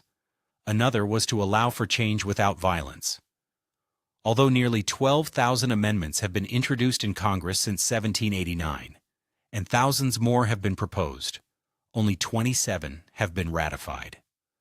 Lepore's history seeks to rekindle a sense of constitutional possibility. At a time when the Constitution's vulnerability seems all too evident, and the risk of political violence all too real, We the People hints at the prospects for a better constitutional future. American struggle, democracy, dissent, and the pursuit of a more perfect union, an anthology. By John Meacham, Random House, $38. Conflict is nothing new in our democracy. Rather, As Meacham in this book shows, tensions are inherent. Many see America as perfect. Others argue that the national experiment is fundamentally flawed. The truth, Meacham shows, likely lies between these extremes. America has had shining hours and also dark ones. American struggle covers a wide spectrum of history, from 1619 to the 21st century. From the founders to Lincoln to Obama, from Andrew Jackson to Theodore Roosevelt to Ronald Reagan, it tells the story of the country and its people. As clashes over liberty and slavery, inclusion and exclusion play out, these voices remind us that contentious citizenship and fair-minded observations are essential to bringing about the more perfect union envisioned in the preamble to the Constitution. Sing the 50 United States by Dr. Seuss, Random House, $19.99, discovered in 2025 among over 20,000 items in the archives of the Dr. Seuss collection at the University of California, San Diego's Geisel Library. This is a funny, engaging, and educational book, ideal for Seuss fans and collectors of all ages. Remove the book's jacket to reveal a complete map of the United States on the back. On Democracy, by Walt Whitman, Library of America, $12.50. We may believe that today's political commentators are particularly critical of America. Few writers, however, have been as harsh in their condemnation of America's sins and spiritual shortcomings, or as abiding in his faith in democratic ideals, as Walt Whitman. Gathered in this book are all of his essential prose writings on democracy, including his reflections on the roots of American division, the fearful legacy of the Civil War, and the shining example of Abraham Lincoln. His voice speaks to us with renewed urgency today. The Case for America, an argument on behalf of our nation, by Brett Baier, Mariner Books, $30. The impossible dream of the United States of America began with a declaration. Years before the Revolution was won, long before the Constitution was created, we were a nation because of our decision to be free. To make the case for the nation's enduring value, Baier underscores our fundamental character, unity, freedom, resilience. Baier shares his own reflections alongside those of numerous historians, commentators, and business leaders in a moving ode to a nation. The greatness of America lies not in being more enlightened, but rather in her ability to repair her faults. Alexis de Tocqueville. Until next month, happy reading, and happy birthday, America. The staff at Covered Treasures can be reached at books@ocn.me. Library events. Summer Adventure continues with special programs. By Harriet Halbig. The Summer Adventure Reading Program, sponsored by the Friends of the Pikes Peak Library District, continues until July 31st. All ages are invited to participate and win prizes by reading, creating, and attending qualifying library programs. Participants through age 18 will receive a prize upon registration and another on completing 30 days of activities or reading. You could receive credit for reading as of June 1st. Adults will receive a book light or clip-on light upon completion and an entry into the grand prize drawing. Please see the library website ppld.org for further details. Regularly occurring programs at Monument Library will continue throughout the summer. They include Storytime each Tuesday from 10:30 to 11:15, Socrates Cafe Adult Discussion Group on Tuesdays from 1 to 3, Pause to Read on Tuesdays from 4 to 5. Increase fluency by reading to a Pause to Read therapy dog. Recommended for kids up to age 12. Toddler Time on Wednesdays from 9:30 to 10 and 10:30 to 11 for toddlers 1 to 2 and their parent or caregiver. The Teen Craft Group will meet from 5 to 6 on Monday, July 6th. Bring a craft to work on while socializing with other crafters your age. Teen Craft Group meets the first and third Monday of each month. The next meeting will be on July 20th.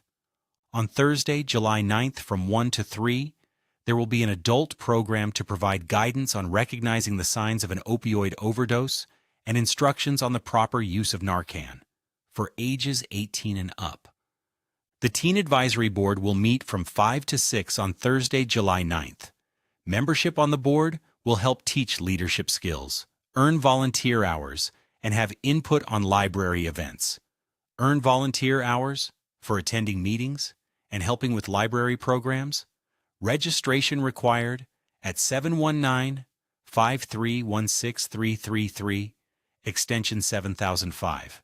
Adults are invited to attend a tea blend workshop from 11 to 1 on Saturday, July 11th. Learn about and experiment with different tea leaves and ingredients to create personalized summer tea blends. Take your custom tea blend home to enjoy. Ages 18 and up. Registration required at 719-5316333, extension 7005. A summer reading program for ages 16 to 24 on Monday, July 13th involves making candles scented like the library. All supplies will be provided for you to make your own scented candle. Registration is required at 719-5316333, extension 7005. Families are invited to attend a summer fun program at the Rocky Mountain Dinosaur Resource Center. Come Tuesday, July 14th from 10:30 to 11:15 to learn more about the amazing creatures that roamed the earth millions of years ago. If you have a group of 10 or more who wish to participate, please call the library at 719-5316-333, extension 7005 to ensure that there will be space. If you need help with your laptop, smartphone, tablet, or the library's new catalog, come to the library between 11 and 12 on Thursday, July 16th between 11 and 12, and a staff member will assist you. No registration is required. Bring your device with you. The Monument Library Book Group for Adults will meet from 10:30 to 12:30 on Friday, July 17th to discuss The Elephant Whisperer by Lawrence Anthony. All are welcome to attend. Teens 13 to 18 are invited to attend a babysitting certification class presented by the American Red Cross from 11 a.m. to 5 p.m. on Monday, July 27th. Our in-person training course teaches essential knowledge and skills to handle a wide range of childcare scenarios with ease and confidence. Registration is required at 719-5316333, extension 7005. The Monument Fiber Arts Group will meet from 10:30 to 12 on Friday, July 31st. If you are interested in knitting, crochet, and other fiber arts, bring your own project to work on while chatting with other crafters. This group meets monthly on the last Friday. Tweens ages 9 to 12 are invited to the Science of Ice Cream on Friday, July 31st from 4 to 5. Discover the science behind ice cream. Experiment with the ingredients and learn the chemistry that brings us this delicious dessert. Registration is required at 719-5316333, extension 7005. Tweens 9 to 12 are invited to participate in a tabletop role-playing game on Saturday, August 1st, from 3:30 to 5:30. Create your own hero and explore new worlds in this interactive experience. Registration is required at 719-5316333, extension 7005. Palmer Lake Library Programs. Tweens 9 to 12 and teens 13 to 18 are invited to make DIY fidget toys on Wednesday, July 8th from 2 to 4:30. Learn to create your own fidget toys using a variety of materials and techniques. All supplies will be provided to make 3 unique fidget toys. Registration is required.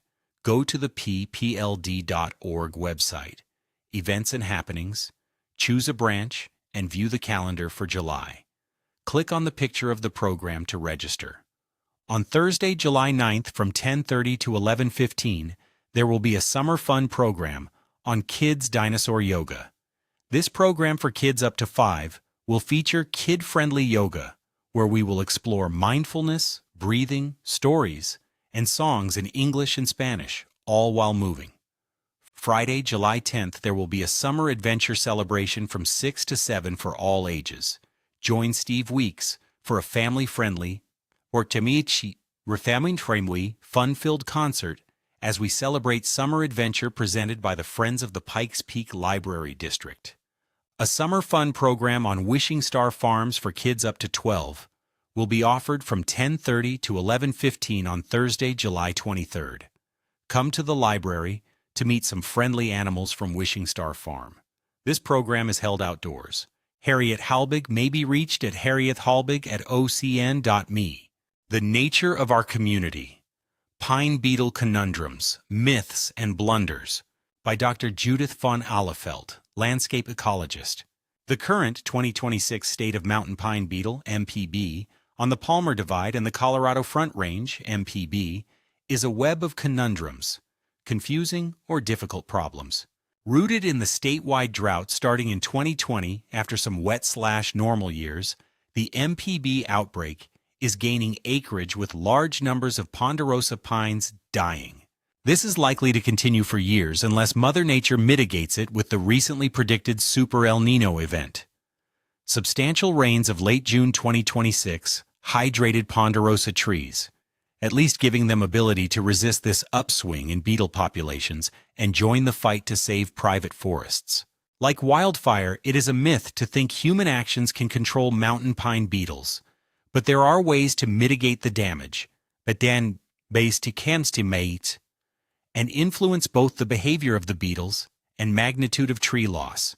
The best approach is an accurate understanding of the issues and taking appropriate actions before populations build. There are many complex interacting variables. Human blunders by action or inaction can be ecologically and economically expensive and have far-reaching long-term effects. How will thousands of human choices for action or inaction on private Palmer Divide lands in the next fiscal year conserve the forest itself, avoid wrongly destroying old trees which have survived past outbreaks, conserve habitat, preserve important black forest ponderosa pine genetics, and happen with the least damage to collateral ecological values, soils, plant communities, native biodiversity, and the amenity values forests can provide? The MPB outbreak does not mix well with human occupation by towns and small rural residential lots, when the natural outcome can easily be loss of 80 to 90% of mature trees. In a few years, the population density of beetles can become extreme, the tree loss unimaginable, and wildfire risk substantially increased. The only opportunity we have to mitigate the damage is at the start of the outbreak by interrupting the brood success of a current generation, that is, remove infested trees before the next brood flies. This year's recommended action is removal ideally by early to mid-June. After that, other than resorting to protecting high-value trees by pesticide spraying or using repellent pheromones, nothing can be done to prevent beetle colonization. It is important not to haul infested trees around forested areas after mid-June. What can change for 2026 is that we can thin private forests to reduce competition, strengthen remaining trees, and reduce wildfire spread, while retaining snags and other wildlife habitat. We can inventory infested trees with pitch tubes and blue stains starting in November, and begin removing successfully infested trunks during the fall and winter of 2026 to 27. In fall/winter, trunk wood can be solar treated with plastic and turning/stacking, buried, or chipped. Wood can be split into firewood early in fall when beetles are very small larvae, and the wood simply allowed to dry. Or once the current brood of beetles has died, trunk wood can go to sawmills to become lumber. After late fall/winter 2026 to 27, there are fewer choices and limited time to act. In years where the beetle populations are extreme, they cannot be stopped except by extreme cold or fire. And even those factors will never kill them all. Online information sources for Black Forest. The Black Forest Fire District website, www.beffire.org. See homepage tabs for mitigation resources for pine beetle and CSFS, Colorado State Forest Service, mitigation resources, which includes a Science and Data Bites article from the 2025 Colorado Forest Health Report on Beetle Outbreaks and Wildfire by Chad Julian. Search for the 2025 Colorado Forest Health Report itself and go to focus on the mountain pine beetle to view the aerial data survey map of 2025 faders. The 2025 Health Report was published May 19, 2026, and there are two other articles at the end under News: Science and Data Bites, Use of Pheromones, Semiochemicals, and Future Conditions, Predictions, and Capacity. Pertinent information can also be found by searching Mountain Pine Beetle Outbreak and some other word. Examples: history, life cycle, resin ducts, damage, name of county, name of organization, etc. Be aware of differences in reports for lodgepole infestations, mountains and higher elevations or northern latitudes/Canada, versus ponderosa pine, the report source, which state, and when an article was written. Dr. Judith von Ahlefeldt can be contacted at judithvonahlefeldt@ocn.me. July's Wildfire Preparation Tips by Lisa Hatfield. You are responsible for maintaining your private property to resist ignition from sparks, flying embers, and surface fires when a wildfire comes. Doing home hardening and creating defensible space makes your home more likely to survive a wildfire, even if it's left to defend itself. Don't store flammable material on or under your wooden deck. We have a limited number of firefighters and resources, so by mowing grass and thinning trees around your house will be seen as defendable. Invite the local fire department, Forest Service, trägbefien in Totofords, or trained volunteer to speak about risk reduction at summer neighborhood gatherings, or HOA meetings. That way neighbors can help each other get the work done. Do it today. That way, when you have to evacuate to safety, you will know you did all you could when you had the time. For more ideas, go to https://tinyurl.com/home ignition zone for Colorado State Forest Service's The Home Ignition Zone, a guide to preparing your home for wildfire and creating defensible space. And ask your local fire district for site-specific guidance. Lisa Hatfield is a volunteer with Fire Adapted Colorado.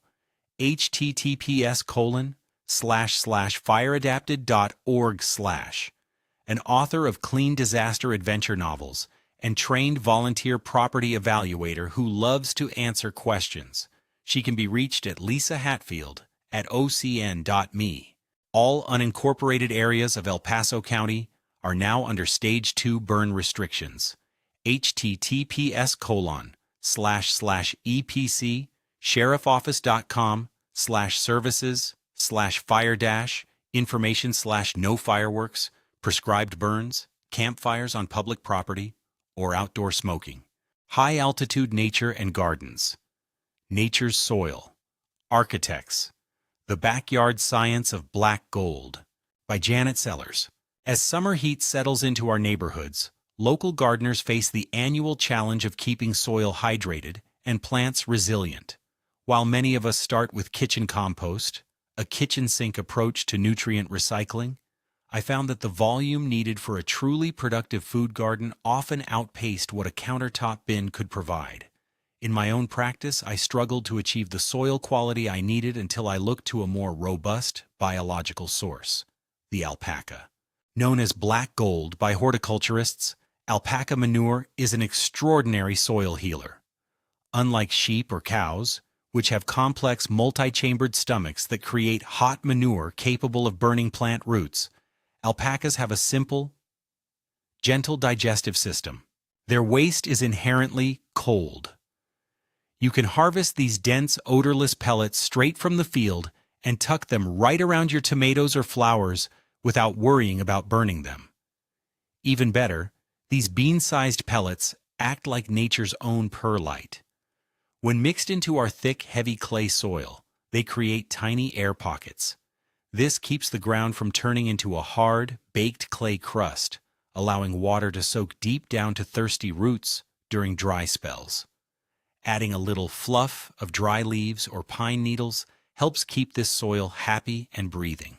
This brilliant biological machinery isn't just in exotic animals. It's likely at work right over your neighborhood fence. Our local domestic horses share this same superpower. Their broad, flat hooves act like little aerators for the ground, and their digestive systems turn grass into a rich, natural fertilizer. If you are a home gardener collecting horse manure, just remember 2 detective tips. First, check if the horse has had any medicine recently. And second, let the manure sit in a pile for a few weeks. This makes sure any hitchhiking weed seeds from the pasture don't sprout in your vegetable patch. Curiously, this backyard science mirrors a giant phenomenon happening across our western mountains. Wild horses share this same blueprint. Just as alpacas help our home gardens, free-roaming horses are nature's large-scale ecosystem engineers. Because horses process native seeds and return them to the earth in a rich, natural package, they act like mobile, living gardeners on public lands. As they graze, they naturally trim back the tall, dry grass that can fuel fast-moving wildfires. Meanwhile, their heavy, broad hooves lightly press the earth, helping seeds take root without packing the soil too tightly. Whether you are watering a neighborhood raised bed or looking at a vast mountain forest, nature has a way of providing the perfect tools for resilience. By understanding these biological connections, we can grow healthier gardens at home, while gaining a deeper appreciation for the grand, wild systems that protect our shared backyard. A practitioner of lazy gardening, Janet Sellers uses permaculture to let nature lead. She is an artist and writer who translates the science of awe into daily life through community gardens that restore both soil and soul. Contact her at janetsellers@ocn.me. Art Matters. Designing Sanctuaries. How Restorative Art Heals Our Communities. By Janet Sellers. When we walk through our community spaces, our bodies are constantly reacting to the visual environment. This isn't just a matter of taste. It is a biological reality. In my ongoing research and creative practice, I focus on a concept I call the architecture of awe. This framework is the intentional creation of large-scale, nature-based visual fields designed specifically to trigger a state of physiological rest, lower stress, and offer a quiet sanctuary of existence within our busy world. My development of the architecture of awe didn't happen in a vacuum. It was forged directly through my years of executing large-scale public placements in Colorado cities and museums, and painting a monumental public mural in California. Standing in front of a massive wall and watching how whole communities of people physically experienced a collective emotional lift taught me that art in the public sphere provides a profound level of service to human well-being. It is a conduit for spiritual and psychological restoration. Today, I am taking those exact lessons from my past public installations and applying them to my current graduate research, scaling those same principles of visual upliftment into modular prototypes designed specifically to offer a sanctuary of rest within the high-stress environments of healthcare facilities. Many artists like me are monumental artists. Monumental doesn't just mean big in size, it means big in purpose. A monumental artist creates work that is meant to be experienced collectively by the public. It is designed to shift the energy of a space, provide an emotional lift, or, in my kind of framework, create an immersive, healing environment that introduces a profound sense of restoration to thousands or millions of passers-by. Events like our recent local art hop demonstrate exactly how powerful this connection is. When community members gather and interface directly with expressive, large-scale color fields, you can visibly see the collective pause it creates. It functions as a space of shared resilience and care. For institutions like healthcare systems, civic boards, and corporations, integrating this framework moves beyond traditional art placement. It is a data-supported approach to environmental wellness. By understanding the deep science of how visual harmony interfaces with human psychology, we can intentionally design our public spaces to act as conduits for community well-being. Ultimately, the goal of the studio is to step outside its own walls. By bringing the architecture of awe into our shared institutional landscapes, we create permanent living spaces of restoration, ensuring that our public art continues to serve, protect, and restore the well-being of our community. Janet L. Sellers is a professional artist, art consultant, and educator whose work is featured in the U.S. Department of State's Art in Embassies Gallery. She develops nature-based architecture of awe prototypes for healthcare, well-being, and public environments. Contact her at janetsellers@ocn.me. Our Community Notices by Janet Sellers. Although we strive for accuracy in these listings, dates or times are often changed after publication. Please double-check the time and place of any event you wish to attend by calling the information number for that event. Please notify us if your event listing needs to be updated. Black Forest/drop-off mulch program /operation.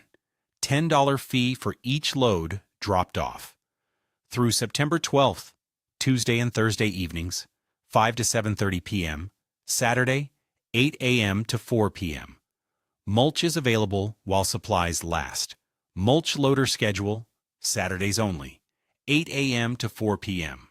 Loader fee is $5 per bucket. Shoup Road and Herring Road, Colorado Springs, CO 80908. El Paso County Property Protection Program. El Paso County has launched a new property protection program to help prevent fraudulent deed transfers and real estate scams. The program alerts property owners whenever a document is filed using their name on any property, so owners can quickly verify whether the filing is legitimate or the result of attempted fraud. Residents may register multiple name variations and household members. At this time, the program can only monitor filings made after you enroll, but officials are exploring options to expand coverage. Property records can also be reviewed in person at the county clerk and recorder's office. To learn more or register, visit the El Paso County Clerk and Recorder's Property Protection Program webpage. For more information on the PPP program, go to this link, https://clerkandrecorder.elpasoco.com/recording/property-protection/. Prepare now for wildfires. You need to prepare your property for when wildfire comes close. See Colorado State Forest Service's booklet, The Home Ignition Zone, a guide to preparing your home for wildfire and creating defensible space. https://tinyurl.com/homeignitionzone. It's up to you to reduce the risks on your private property by analyzing where the fuels are. Easy things like getting pine needles out of your gutter will help. The booklet has ideas for homes in prairies, forests, or suburban areas. MFD seeks your help. Monument Fire District residents and businesses can create a secure account at Community Connect, which firefighters can access in emergencies to find out about people with special needs, aggressive or anxious pets, gate or garage codes, hazardous materials in use, etc., that will make it easier for them to help. www.communityconnect.io/info/co-monument. Coyote safety. With coyote activity on the rise in our neighborhoods, please stay alert to keep our community, children, and pets safe. Stay vigilant. Keep a close eye on small children during outdoor activities. Pets. Keep dogs on short leashes and avoid leaving them unattended, especially at dawn and dusk. Secure attractants. Keep trash bins sealed and do not leave pet food or water bowls outside. Practice hazing. If you see a coyote, don't run. Stand tall, wave your arms, and make loud noises to scare it away. Let's work together to respect local wildlife while keeping our households secure. School bus safety. Drivers who pass a stopped school bus with its stop arm extended and flashing lights constitute a dangerous and life-threatening violation of traffic laws. In Colorado, you must A. Stop for a school bus with flashing red lights and an extended stop arm, stopping at least 20 feet away, unless you are on the opposite side of a highway, divided by a physical, raised, or depressed median. B. On a two-lane road or one where painted lines, but no physical barrier, separate lanes, you must still stop. C. After stopping, you must remain stopped until the bus's lights stop flashing and it begins to move again. Colorado school buses are increasingly being equipped with automated stop arm cameras to record and catch drivers who illegally pass a stopped school bus. Recent legislation allows for the installation and use of these systems by school districts. Academy School District 20 in Colorado uses school bus cameras, including the stop arm camera system and interior cameras, to enhance student safety and to document drivers who pass a stopped school bus with flashing lights and an extended stop arm. DUI expressed consent. Refusing to comply with Colorado's expressed consent law, which requires drivers to provide a breath or blood test upon arrest for a DUI, means increased consequences. In addition to $13,500 in costs, refusal to comply will result in additional penalties, which can include extended time without a driver's license, longer interlock requirements, designation as a persistent drunk driver, or increased alcohol education requirements. co.gov/choose-tow test. Tri-Lakes Cares needs your support. Tri-Lakes Cares is the only food pantry and human services organization serving northern El Paso County through emergency relief and self-sufficiency programs. The community-based, volunteer-supported center is a critical resource for our neighbors in need.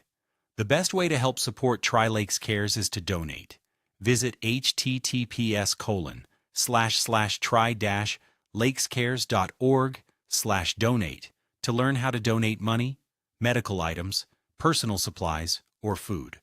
Please check the web for current needs in our food pantry at https://tri-lakescares.org/donate/current-needs.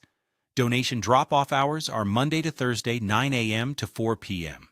For more information about Tri-Lakes Cares or how you can help, contact Tri-Lakes Cares at 719-481-4864 or info@tri-lakescares.org. Get help in Larkspur. Larkspur Church has a food bank and care center that offer a good variety of non-perishable food items, as well as clothing for men, women, and children. Some household items available too. We're here to help. If you are in need or know someone who is, please reach out to Jeff at gethelp@larkspur.church. If you would like to donate, contact Jeff by the same email to arrange a pickup. Forest and gardening volunteers needed. Friends of Fox Run Park has openings for student volunteers, and grown-ups too, most of the year for various tasks. Besides tasks, the group offers information and skills demonstrations for each 2 to 3 hour session and celebrates volunteers at the park with annual community events. The Tri-Lakes Cares on-site garden and monument also needs volunteers in fall, spring, and summer. Gardening tasks include preparing garden beds, weeding, sowing seeds, and developing the compost. Bring gardening gloves. Some tools will be provided on the workdays. Contact Janet Sellers at janetsellers@ocn.me or Marlene Brown at marlenebrown@ocn.me for more information. Neighborhood safety. What qualifies as suspicious activity? If you see something, say something. It's vital to report to local law enforcement. Suspicious activity can refer to any incident, event, individual, or activity that seems unusual or out of place. Some common examples of suspicious activities include a stranger loitering in your neighborhood or a vehicle cruising the streets repeatedly, someone peering into cars or windows. Here's what local authorities and Colorado Department of Public Safety says is needed information. Who did you see? What did you see? When did you see it? Where did you see it? Why it is suspicious. Call 911 or your local law enforcement agency. State and county volunteer opportunities. The Colorado State University Extension Office in El Paso County has several opportunities for individuals interested in volunteering. https://elpaso.extension.colostate.edu/volunteer- opportunities/ The El Paso County Sheriff's Office Volunteer Program is composed of a collective citizens group with a true and common desire to partner with the El Paso County Sheriff's Office by volunteering their services while learning more about the internal workings of the law enforcement community. https://www.epc/sheriffoffice.com/volunteer-program/. The El Paso County Volunteer Program is a wonderful opportunity for citizens to learn about the various functions of county government, as well as give back to the community. The county's numerous boards and commissions need your experience, talents, and time. https://bocc.elpasaco.com/volunteer/. Thank you for joining us for the audio versions of the articles and columns from this issue of OCN. To dive into the full articles and columns or explore more content, visit ocn.me. Don't miss out, sign up for our community newsletter to stay updated with every new post.